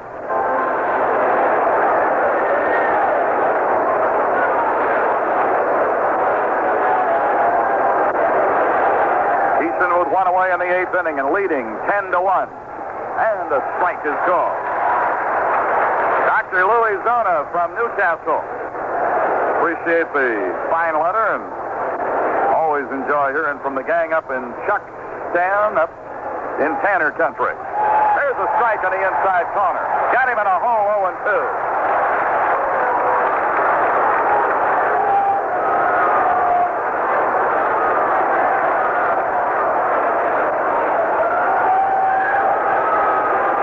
Kison walked around a moment. Now he's back up on the hill and ready.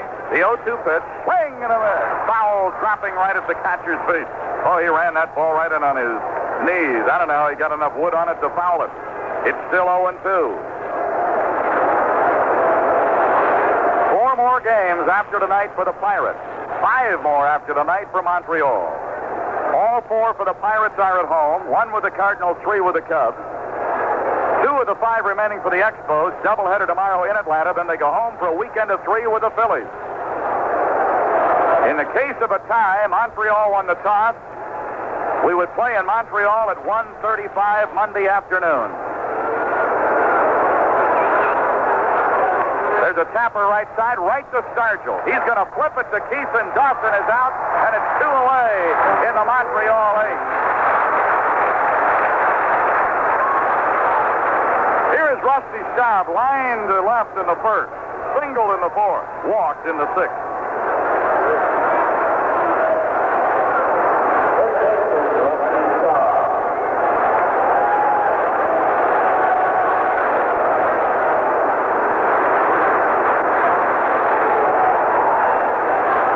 I want to thank the William J. Paxtons on Longbow Drive here in Pittsburgh for their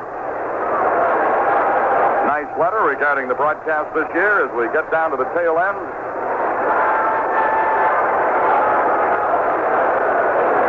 Folks have been most generous with their mail this year, and believe me, we appreciate it. Staub the batter with a 1-0 count. Valentine would be next. Here's the pitch to Staub. Off speed, and it floats low. 2 balls, 1 strike.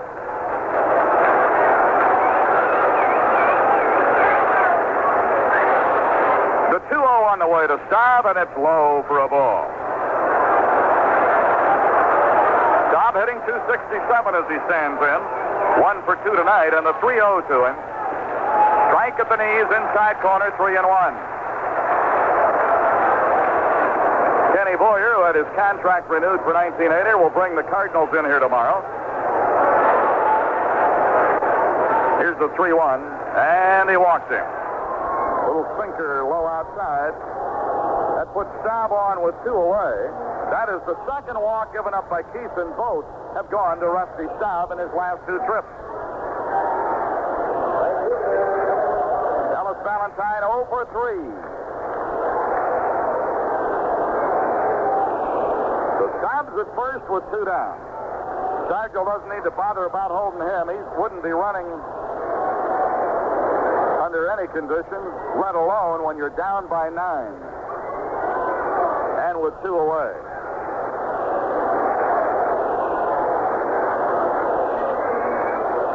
Buster Kison is not ready yet. He's really working on that baseball out behind the hill. Valentine has bounced to short, grounded to third, and hit into a double play. 0 for 3 tonight, 3 for 15 in the series. In the last series between these 2 evenly matched teams. And the pitch on the way to Valentine. Down low with that slider, and it's 1-0. Larry Parrish, their leading home run hitter, is due up next. With the 10-1 advantage, and 2 away, even after the walk. There's nobody warming up in the bullpen. Kison has been very, very tough here tonight. And here's the 1-0 to Valentine. He tried to hold. They're asking for an appeal. First base umpire says no, he didn't. And it'll be 2 balls and no strikes.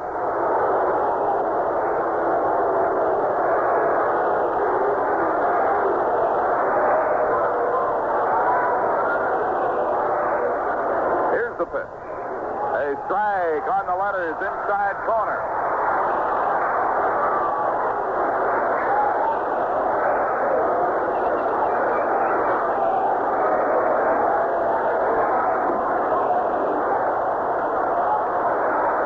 Ball low outside, 3-1.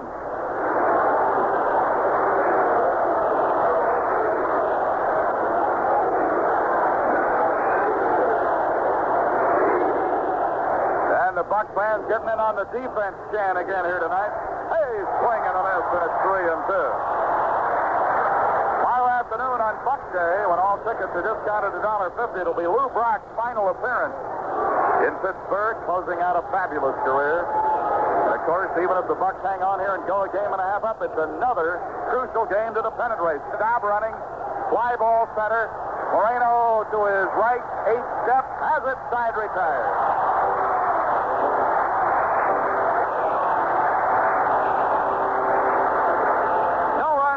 No errors, a walk, and 1 left. The Pirates will come to bat in the 8th with this lead. Pittsburgh 10, Montreal 1. Est respecté partout au Québec.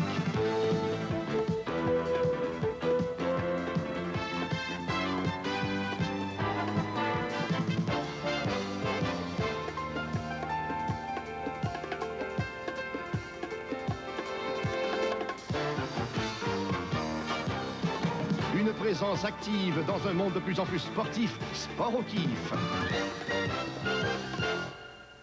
Tout seul fini, idéal pour jeune couple? Très bien, monsieur. Merci. Possibilité d'avancement. Je note, madame. J'aime ça être indispensable. Oui, dans l'édition de demain, sans faute. Je vous donne le numéro de téléphone. 285-7111. Facile. 285-7111. Oh, vous l'avez vendu, déjà. Nos petites annonces dans la presse, c'est facile et super efficace. Appelez-nous. Un crocodile.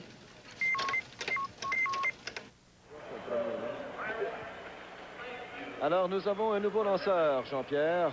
42,043 paid here tonight with over 48,000 in the house. As the Buck fans have come out to cheer on their battle in Bucs. And it looks like it's worked because if they hang on here, they will have taken 3 out of 4 and 5 out of the last 6 from the Expos, going back to last Monday at the Big O up in Montreal.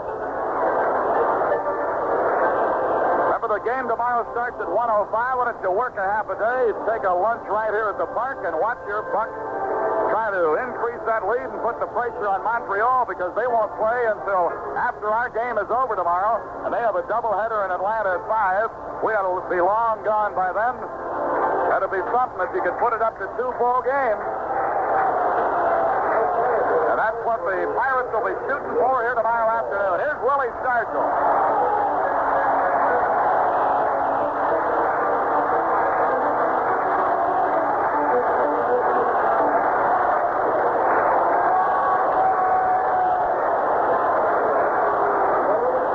Tonight is struck out, intentionally walked, struck out again, and popped to third.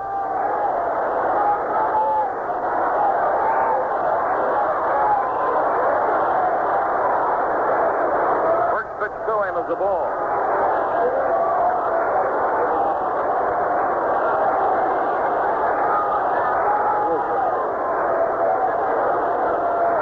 Here's the pitch on the way, up high, and it's 2-0.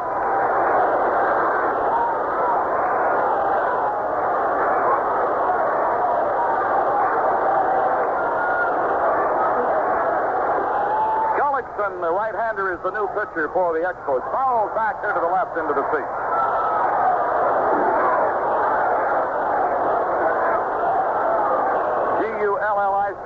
Gullickson. Bill Gullickson, our first look at him, and he becomes their 6th pitcher. Dick Williams had no other choice. This is a big game. There's a line drive to left. Somebody got a late start, but then comes on and makes the play. The Stargell is out and a liner to left. But as always, they give him another hand.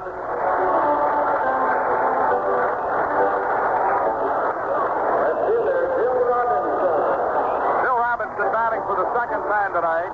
Came on in the seventh for Milner, and his first at bat, he bounced out to their first baseman.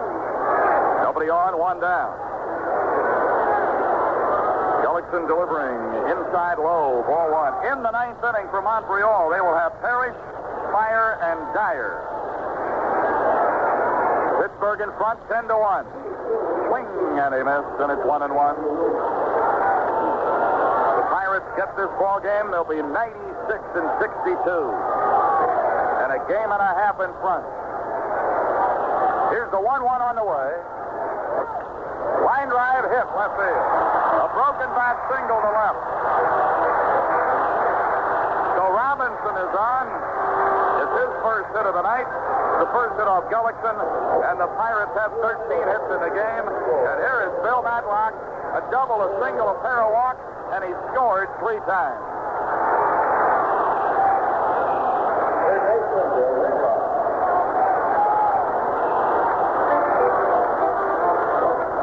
Hitting .295 with 4 games remaining. He's got a shot at 300. Swing and a miss. He was trying to unload one. Oh, brother. With a little compact stroke of his, you don't see him overswing very often. But leading 10-1, oh, it looked like he was trying to drive one out of here and really put the icing on the cake. Fouled off. Strike 2 to Bill Matlock, with Robinson at first and 1 down. Tomorrow in the Cardinal game, it'll either be John Candelaria or Jim Bibby. Bob Force will pitch for the Redbirds.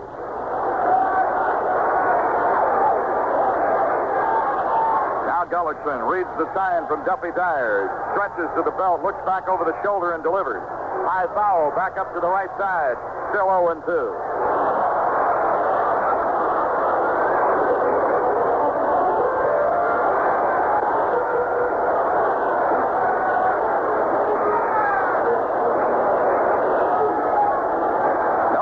And 2 strikes.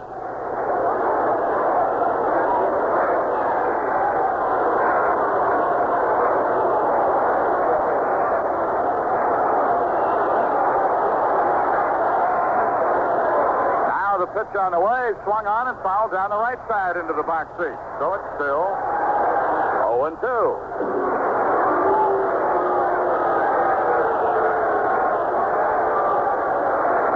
Who picked up a couple of RBIs with a double in the 6th inning. When for all practical purposes the Pirates broke it loose with a 4-run 6, is the on-deck hitter. Now the first base umpire calling time because the guard down here behind the screen had to knock a ball off the screen.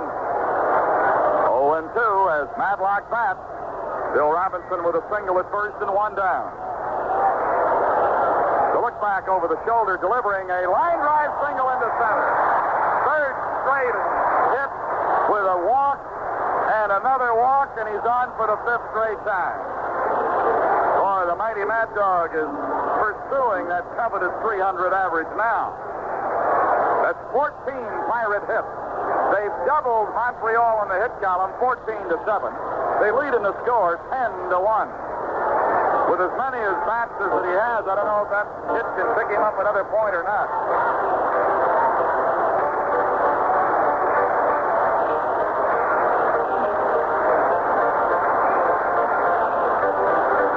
That'll put him at 296 with 4 more games to go. Boy, has he come on. Another one of the great deals engineered by the general manager of the Bucs, Pete Peterson, getting Matlock from the Giants. Here's the pitch to Ed Ott. Swinging, line drive, left field. Going to be caught on a run by Cromartie. Oh, he made a nice play. And it'll be a double play because it looked like the ball might sink, and Robinson running He had come all the way around third, no chance to get back. The line drive to left, then throwing it into second for the double play. That's their third double play of the game. Since they're leading 10-1, nobody will notice too much. No runs, 2 hits, no errors, 1 left. So we played 8, an inning to go for Kison. 3 outs to go to send Montreal out of here a game and a half behind. As we go to the 9th inning, here's the scoreboard at Pittsburgh. Pirates 10, Montreal 1.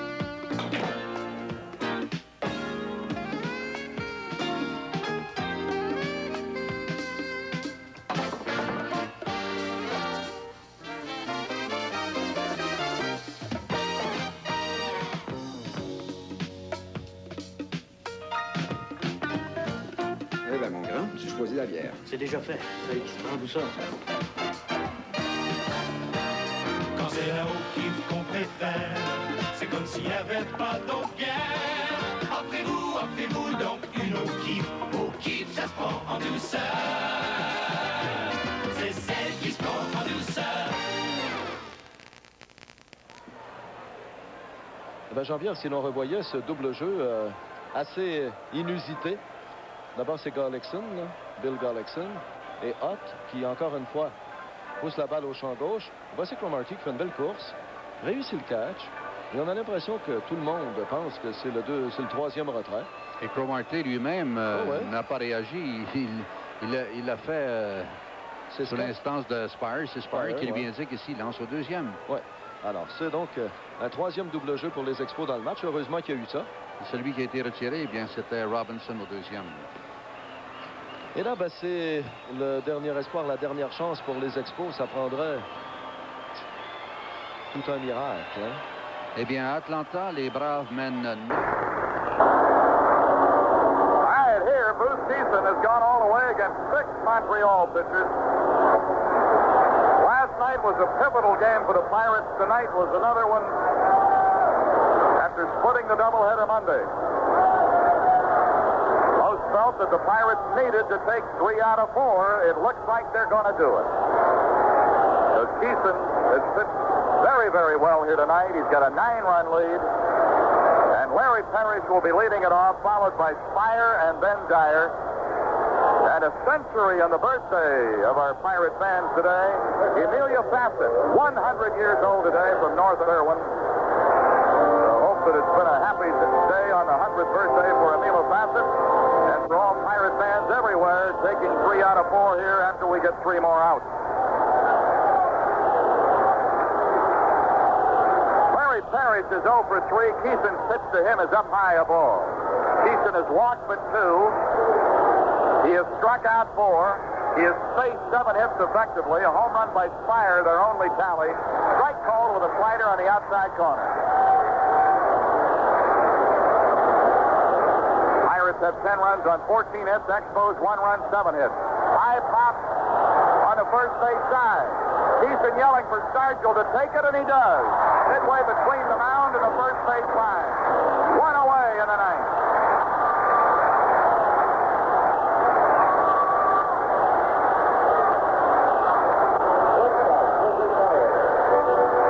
Kison trying for his 3rd complete game here.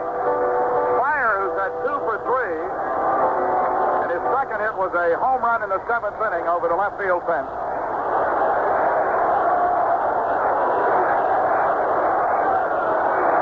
Camargo had a big pinch hit for them in their comeback victory on Monday night, and the second game of the doubleheader is the on-deck pinch hitter. Low a ball to Spire. Kison takes a look out to the scoreboard. He's got to like what he saw. He's leading 10-1. The 1-0 to Spire, lines it foul way up on the left side.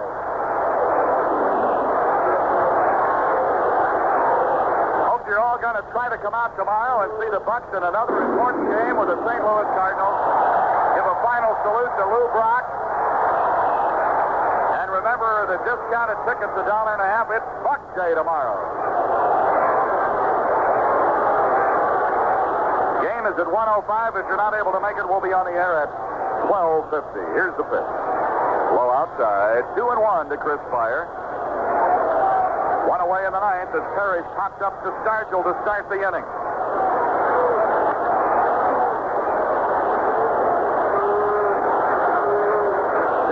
Got us on the board early in the first with an RBI single. Geiner hit a 2-run homer in the fourth. That put the Bucs on their way. Smashed to third. Came up on Matlock. Fires. Throws. Got it.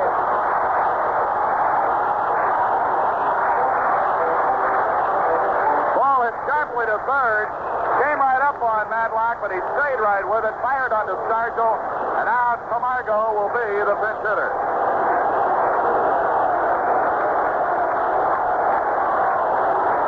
Will bat for Duffy Dyer.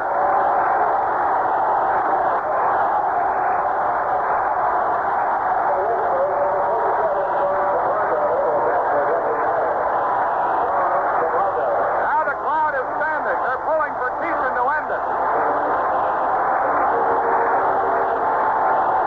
And the right-hand pitcher, Kison, who only needs one out to nail it down here and make it 3 out of 4 in the series. Here's the pitch on the way, and a ball down low.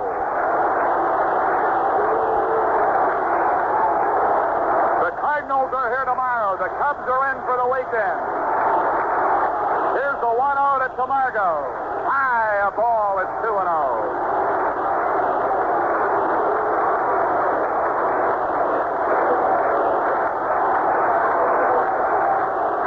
Camargo, the left-hand pinch hitter, hitting .235, looks at a ball up high. That'll make it 3-0.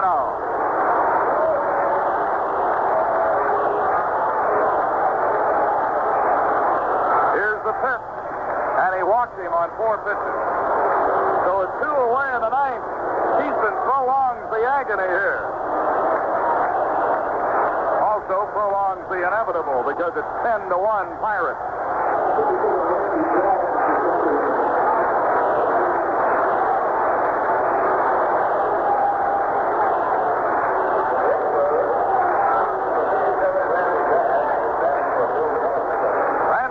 The pinch hitter has no average. He's a left-hand batter, facing Kison with a runner at first and 2 away.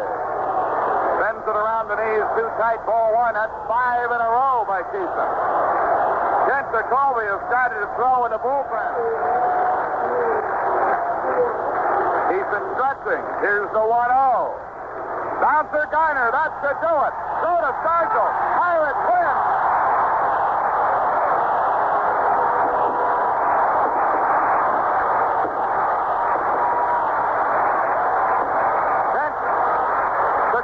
Can sit down and relax now because Kison got the final out. He went all the way to do it. The magic number is 4, and the Buccos have knocked the Montreal Expos a game and a half behind by taking 3 out of 4 in the series. The Buccos did not let the disappointing loss in the second game Monday night get to them. They roared back with a vengeance. They scored 20 runs in the next 2 games.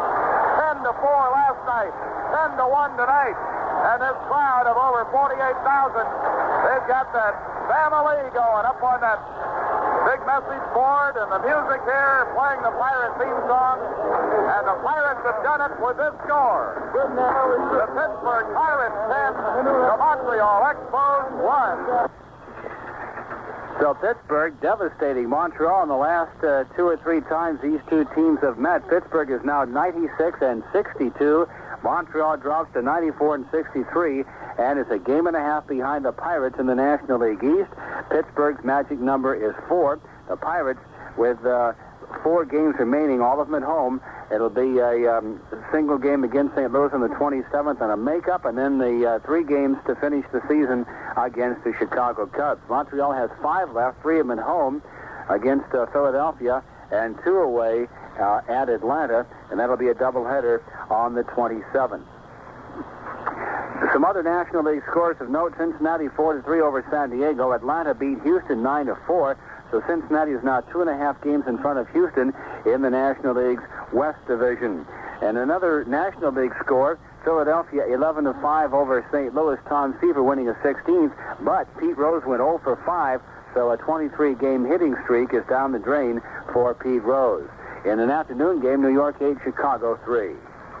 This broadcast was authorized under rights granted by Pittsburgh and Montreal and was intended solely for the entertainment of the AFRTS listening audience.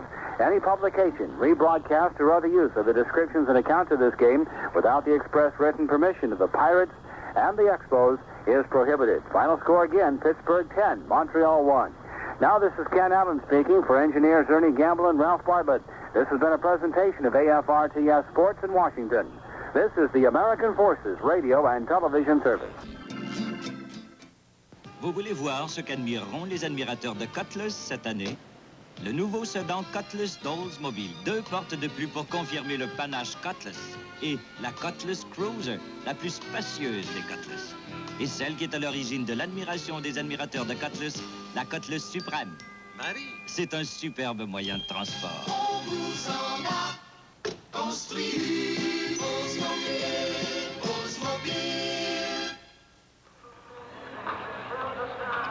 Monsieur Roy, les vedettes de la rencontre. Eh bien, au premier rang, je place le joueur de deuxième but, Garner, Phil Garner, qui a obtenu 2 en 3, un circuit, 3 points produits. Au deuxième, Madlock, qui a obtenu 3 en 3, un double.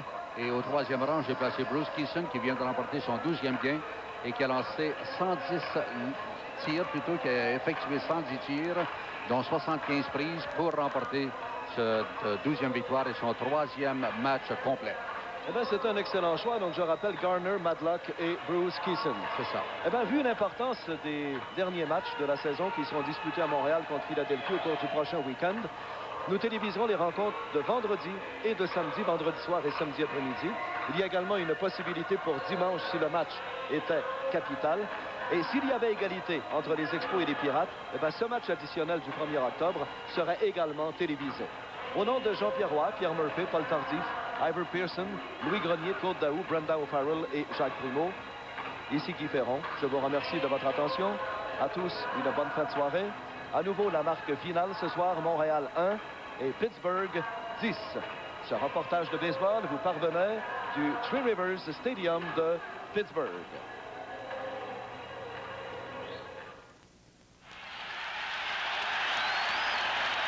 Ce match de baseball vous a été présenté par la brasserie O'Keeffe Limitée, brasseur des bières O'Keeffe et Carlsberg.